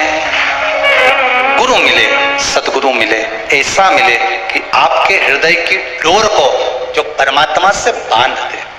जैसे धन उलझ गया, तुमने तो कोई अच्छा सोचकर किसी को पैसा दिया, ब्रह्मास्त्र छोड़ा गया, उत्तरा कहीं जाकर नहीं रोई, सीधे भगवान के चरणों में जाकर भगवान ने पूछा हुआ क्या, उत्तरा कहती मेरा गर्भ जल रहा है, ब्रह्मास्त्र आ रहा है। अगर संसार वालों के कहने में पड़ी रहती तो उत्तरा का गर्भ भी नष्ट हो जाता, पर भगवान के चरणों में चली गई। भगवान ने अंगुष्ठाकृति धारण करी, गर्भ में जाकर परिक्रमा करी, उत्तरा के गर्भ में पहुंच गए। जो बालक प्रविष्ट हुआ परीक्षित हुआ, आते सी जन्म लेते सी जिसने परीक्षा करी परीक्षित हो गया। श्रीमद् भागवत में लिखा है संसार वालों के आगे जाकर रोगे तो दुनिया के लोग हंसी उड़ाएंगे, पर परमात्मा के आगे जाकर कहोगे, परमात्मा हंसी नहीं उड़ाता, परमात्मा उस कार्य को सिद्ध करता। उसके सामने जाकर बोलो तो तुम बोलो ही नहीं और परमात्मा के सम्मुख में कहो कि मैंने तो सबके कह दिया, सबसे फोर्स लगा दिया, सबसे सोर्स लगवा दिया, ये करवा दिया। परमात्मा से जाकर निवेदन करो कि मेरा धन उल जाए, मेरा धन मैंने विश्वास रखकर करा था, दे दिया था, माँ अब आपको देना है, भगवान शिव की कृपा से वो पहुंचा दीजिए। आएगा एक पूर्णिमा पर करके देखने में क्या जा रहा है। शरद पूर्णिमा पर देव ऋषि नारद ने कह दिया, चंद्रदेव शंकर जी की आराधना करो। समुद्र के किनारे पर बालू रेत का शिवलिंग बनाया, बालू रेत का शिवलिंग बनाकर उसकी आराधना करी। अब देखिए कंकर में शंकर है, भगवान शंकर की कथा कर रही है। चंद्रदेव ने भगवान शंकर की आराधना करी, बालू रेत का शिवलिंग का निर्माण कराया महाराज जी। शिव महापुराण की कथा में आता है, देवराज नाम का ब्राह्मण जो गलत कर्म करता था, चोरी करता था, शरीर में ताप पड़ने के बाद में जब वो शंकर के मंदिर में जाकर कथा सुना और थोड़ी सी कथा सुनकर बाहर निकला तो उसको केवल कथा का एक तत्व उसके जीवन में उतर गया था, अंश मात्र उसके जीवन में उतर गया था, उसको परमात्मा मिल गया था। पहले भी कथा में कहा, पानी में डूबकर मरा हुआ व्यक्ति, सर्प के डसे से मरा हुआ व्यक्ति और स्त्री के हाथ से या स्त्री के चक्कर में मरा हुआ व्यक्ति ना तो देव योनि में जाता है, ना तो वैकुंठ जाता है, ना नरक जाता है, वो तो बीच का प्रेत बनकर भटकता रहता है, उसकी गति नहीं होती, उसका मोक्ष नहीं होता। चंचुला देवी को लगा था मेरे पति को मोक्ष, तो उसने करा क्या था ऐसा कि वो काशी पहुंच गई, काशी गई, ऐसा क्या करा था उसने। चंचुला देवी तो दिन रात फैशन में लगी रहती थी, कभी पति ने अगर धन लाकर दिया तो ज्यादा से ज्यादा पैसा वो खाने पीने में उजाड़ देती थी, कभी नहीं उसने दान करा, कभी नहीं धर्म करा, कभी पुण्य नहीं करा, कभी सत्कर्म नहीं करा, कभी कहीं सत्संग में नहीं गई, कथा में नहीं गई, कभी भजन में नहीं पहुंची।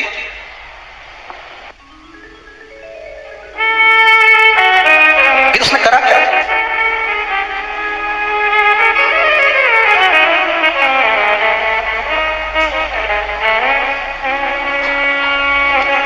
बचपन में किया गया कर्म व्यक्ति को कब प्राप्त होता है, ये चंचुला देवी की कथा कर रही। चंचुला देवी की मां भोजन का जब निर्माण करती थी,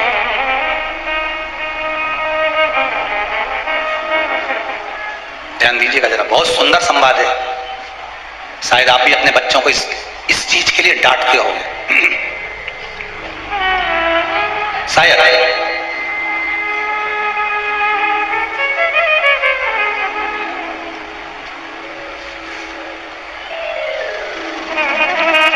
बचपन का किया हुआ पुण्य चंचुला देवी के कहां काम आया वो देखिए। पुण्य नहीं करा था चंचुला देवी ने, वहां तो खेल करा था। ब्राह्मण के घर में जन्म लिया है चंचुला देवी। मां जब चंचुला को पास में बिठा लेती थी भोजन कराते समय तो आटे की लोई को, लोई आटा जो उसना हुआ रहता उसको तोड़ लेती थी चंचुला। 6 वर्ष की चंचुला उसको तोड़कर गोल बनाकर चपटा करती थी, दूसरी लोई को घुमा घुमाकर जो मां शंकर जी के मंदिर में शंकर जी को जल चढ़ाने जाती थी उस लोई को वैसा रखकर गोल बनाकर पिंडी बनाकर उस आटे का पिंडी बनाती थी और मां से कहती थी, मां देखो तुम जिस मंदिर में शंकर जी को पानी चढ़ाने जाती हो ना, मैंने वो शंकर जी बना है। ये 6 साल की चंचुला, देखो तुम जिस मंदिर में शंकर जी को पानी चढ़ाने जाती हो ना, मैंने वो शंकर जी बना है। ये 6 साल की चंचुला। ये बच्चे आपके भी करते होंगे। जब माँ पापड़ बेलती,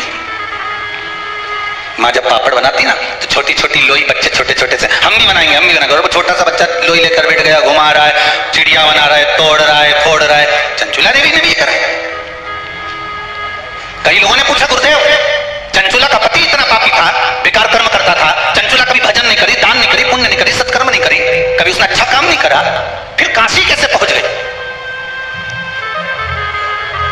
तीर्थ 12 ज्योतिर्लिंग तीर्थ स्थान में गंगा के घाट पर हम तो ये तक कहेंगे कि कुबेरेश्वर धाम तक वही पहुंचता है जिसका थोड़ा ना थोड़ा पुण्य प्रकट हुआ होगा, नहीं तो जा ही नहीं सकता। अगर पुण्य प्रकट नहीं है, आ कोई रहा था, मालूम पड़ेगा कोई दूसरा आ गया, गाड़ी में बैठने वाली थी, इतनी देर में फोन आ गया कि तू नहीं जाएगी, और तुरंत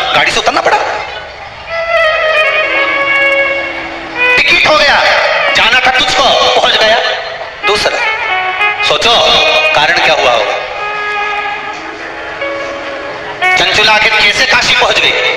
पति के जाने के बाद, पति जब था तब तो काशी नहीं गई चंचुला, कभी आनंद वन नहीं गई चंचुला, पर आज काशी कैसे पहुंच गई चंचुला? कारण क्या था चंचुला का? ये आज का कारण नहीं है। चंचुला जब 6 साल की थी, आटे की लोइयों को शंकर की आकृति बना देती थी। भले उसने भजन नहीं करा, भले उसने पुण्य नहीं करा, नाम नहीं जपा, पर आकृति तो बनाई है, निर्मित तो करा है।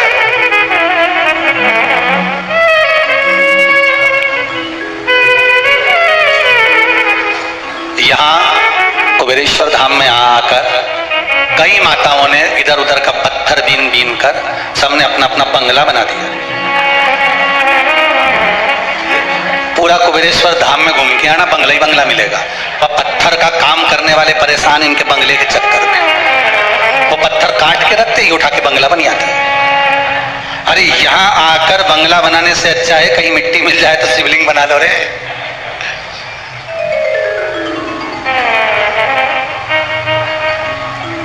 कुछ नहीं तो इतनी सी मिट्टी को गोल कर कर रख कर ही शंकर का स्वरूप बना लिया, तो ये यहाँ कथा कह रही है कि वो काम आ जाएगा।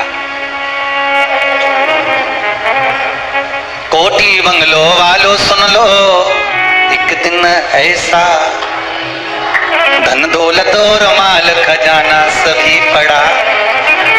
अब चंचुला देवी का पति प्राण छोड़कर चले गया। कितना धन, कितना वैभव, कितनी सत्ता थी बिंदु के पास में, चोरी का ढेर धन पड़ा हुआ था। भोग कर सका नहीं, सुख भोग सका नहीं, मिला कुछ नहीं। ऐसा नहीं है, अभी अभी दिवाली पे तुम लोग सफाई करोगे ना तो तुम्हारे घर में भी देखना इतना सामान, राम जी राम, कितना पड़ा, इतना कपड़ा अलमारी में से धूप में सुखाओ, इतनी साड़ी, ये तो मैंने पहनी ही नहीं, आज ही दिखी, कहां रख दी थी, निकली। इतना सामान, छोटे से मकान में इतना इतना इतना सामान। अब मन में सोचना जरा, सामान इतना सारा है और पल की खबर नहीं है, निपटी गई कल की कल। तो अब साड़ी कैसे पहनेगी? सामान ढेर भरा, इसका क्या होगा?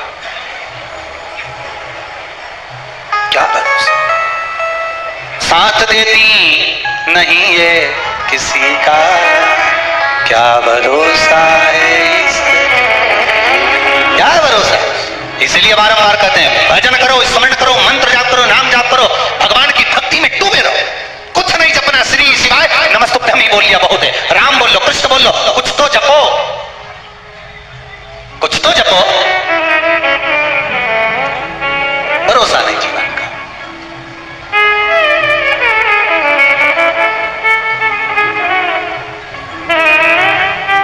सब पड़ा रहे, सारा की सारा धरा की धारा रह जाना।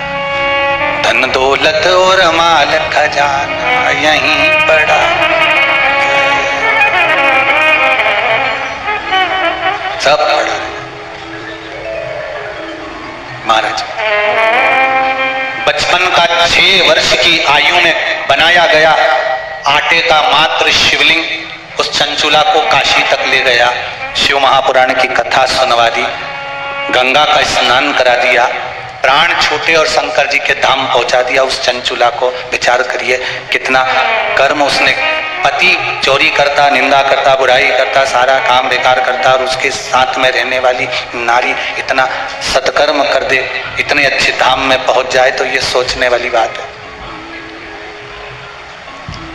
जितने लोग आस्था चैनल के माध्यम से शिव महापुराण की कथा सुन रहे हैं, पूर्णिमा शिव पुराण, फेसबुक यूट्यूब के माध्यम से जितने लोग कथा सुन रहे हैं, आप सभी के पावन चरणों को नमन करता हूं कि आपके भाग्य के बराबर कोई भाग्य नहीं, जीवन में एक बार जरूर करा होगा, इसलिए श्रवण कर रहे हैं।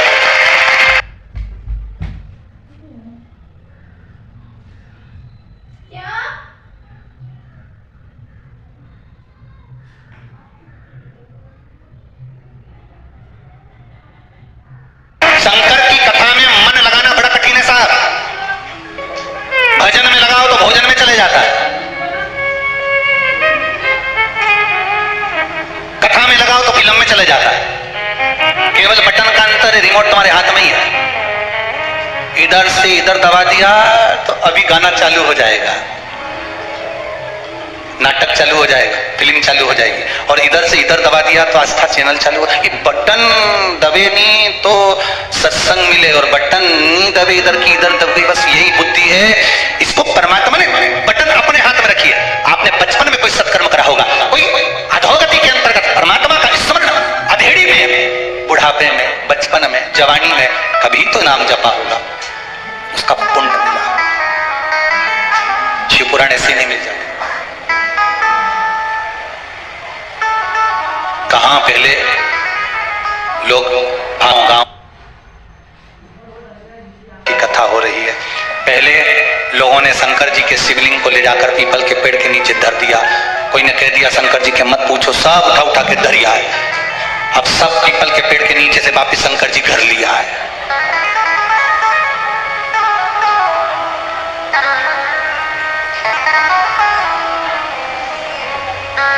फिर निवेदन करूंगा, जिनको प्रैक्टिकल करने का शौक हो, एक प्रैक्टिकल जरूर करना। एक बार दिल लगाकर शंकर की शिव महापुराण को दिल से सुन लेना, और जिस कामना के लिए सुनोगे बाबा वो कामना आपकी पूर्ण 3 महीने में कर देगा। और दिल से सुनना, मन इधर उधर नहीं जाना चाहिए। अगर टीवी पर सुन रहे हो तो दिल से सुन लो। ये छत्तीसगढ़ वाले आए हैं या अवस्थी जी के यहाँ से आए हैं, इन्होंने कथा कोई यहाँ तक तो सुनी नहीं, यहाँ तो वो पहुंचे ही नहीं कभी। वो तो दिल से कथा टीवी पर श्रवण कर ली, एक बार मन बाबा में लग गया, ऐसा लगा कि बाबा ने डोर पकड़ ली और बुला लिया। बस दिल से सुनना, देने वाला वो बैठा। आज कोई माता जब हम जा रहे थे पूजन के लिए तो कह रही थी गुरुदेव भगवान ने ऐसी कृपा करी, 3 महीने पहले आई थी, बच्चे के जॉब के लिए लग गए, बेटी होगी कहीं बदुबरी बदरी से। माता जी बड़े प्रेम से, बाबा कृपा करे तो क्यों ना कृपा हो। आपका विश्वास है तो परमात्मा है, सुनो तो दिल से।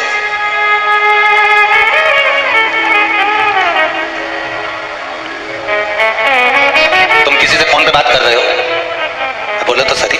अब तुम बोले जा रहे और उधर से आवाज ही नहीं आए किसी की, सामने वाला बोलेगा ना हाँ हाँ हाँ, तो तुम बोले जाओगे ना। अब तुमने बोले जा उधर सुना तो हाँ होए ना हूं होए। कहां गए? हेलो हेलो, अरे हेलो। अब ऐसा लग रहा काट दिया, फिर इतनी देर में बोला फिर चालू है। हाँ ऐसा हुआ था, तो बहन ऐसी कह रही कि तुम्हारा भाई ऐसा बोल रहा था, तुम ऐसा बोल रहे, फिर वो बोलता हाँ हूँ। बस यही हमारा जीवन है। कथा में मन उसी का लगता है जो शंकर भगवान बैठा है, और तुम फोन करके 3 घंटा लगाकर बैठे हो। शिवपुराण मतलब 3 घंटा तुम भगवान से बात कर रहे हो। अब उधर से हूँ हो रही है तो मन लगा है, हूँ होना बंद हो जाए तो समझ लो फोन कट गया। अब तुम कहते हेलो, अब मन लगाओ कथा में जाएगा। जब तक वो हाँ कर रहा है, जब तक वो बैठ कर डोर पकड़ा हुआ है, तब तक कथा में मन लगा हुआ है। फोन कटा कि तुम बोलते रहो हेलो हेलो हेलो, तो कोई हिले ना हूं ना। फिर वही पुरानी कथा याद कर लो, पीछे वाली। तुम निकल के जा रहे थे, कोई ने आवाज लगाया ए भैरू, तुमने नहीं सुना, भैरू नहीं सुना, तुम जम के चिल्लाया भैरू। उसने पलट के देखा कि नहीं देखा? तुम नाम किसी का भी लेकर देख रहा, वो पलट कर देखेगा।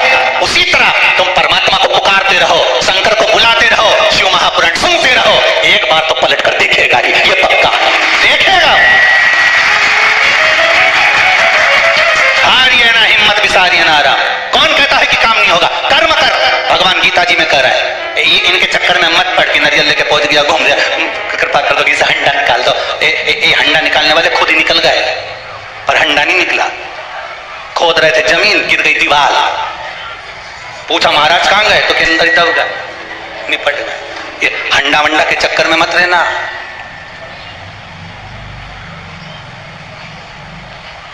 कई लोग के महाराज हमारी दुकान पे किसी ने कुछ कर दिया इसलिए हमारी दुकान नहीं चल रही। अगर ऐसे करने वाले होते तो ना जाने वो अंबानी और मोदी पे कब्जा कर देते हैं। बोलो तो सही है कि गलत है? ऐसे करने वाले होते तो ढेर पड़े। किसी के चक्कर में मत पड़ो, एक ही का चक्कर भारी है, वो है त्रिपुंडधारी त्रिशूलधारी त्रिपुरारी, मेरा कालों का काल महाकाल, 70 भारी है, एक ही भारी।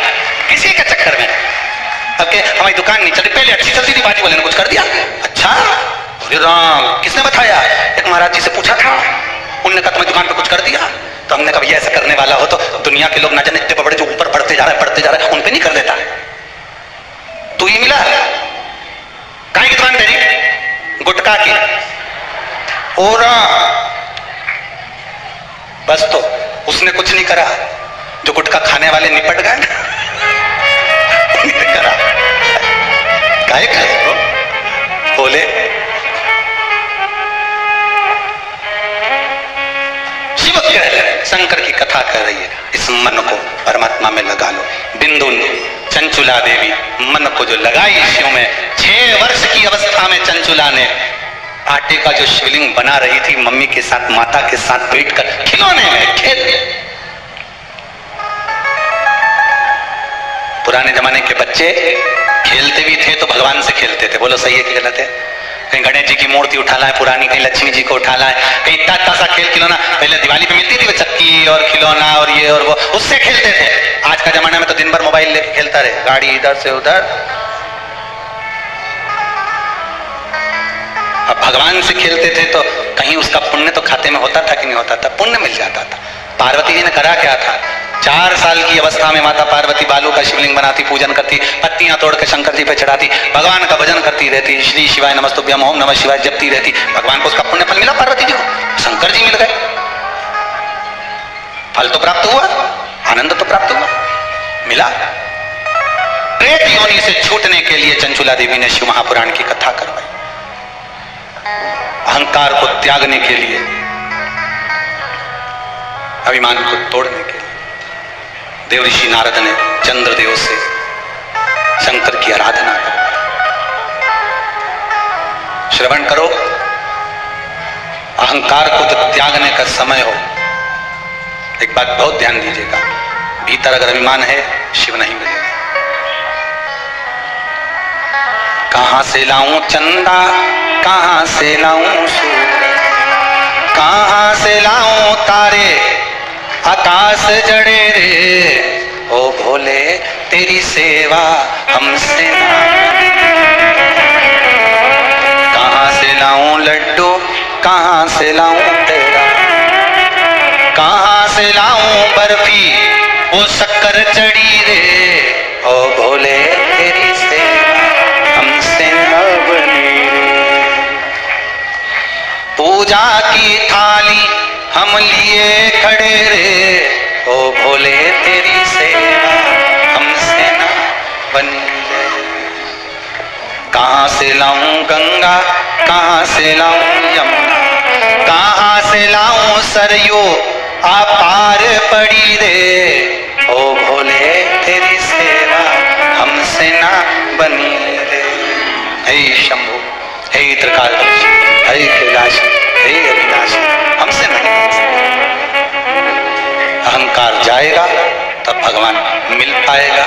बिंदु प्रेत योनि से मुक्त होने के लिए चंचुला देवी शंकर की आराधना करवाती हैं। शिव महापुराण की कथा स्वयं तुमरुका जी वाचते हैं, चंचुला देवी श्रवण करती हैं। बिंदु प्रेत योनि से मुक्त होने के लिए सुनते हैं। ऐसी पावन पूर्णिमा शिव महापुराण की कथा अवस्थी परिवार गुप्ता परिवार द्वारा चल रही है। अवस्थी परिवार भोपाल से, गुप्ता परिवार छत्तीसगढ़ से, बाबा की कृपा से पावन 12 महीने में पढ़ने वाली पूर्णिमा शिव महापुराण की कथा श्रवण कर रहे हैं अपन सब अपने घरों में बैठकर। निवेदन है, परिवार के लोग अगर पूर्णिमा शिव महापुराण की कथा नहीं सुन पा रहे तो सबको सूचना कर दो, पूर्णिमा शिव महापुराण की कथा को अवश्य श्रवण करें और अपने जीवन में उसको उतारें। कल से 12 महीने पढ़ने वाली पूर्णिमा का चरित्र, कैसी पूर्णिमा का क्या व्याख्यान है, क्या वर्णन है, उसको श्रवण करेंगे, स्मरण करेंगे, भाव से सुनेंगे।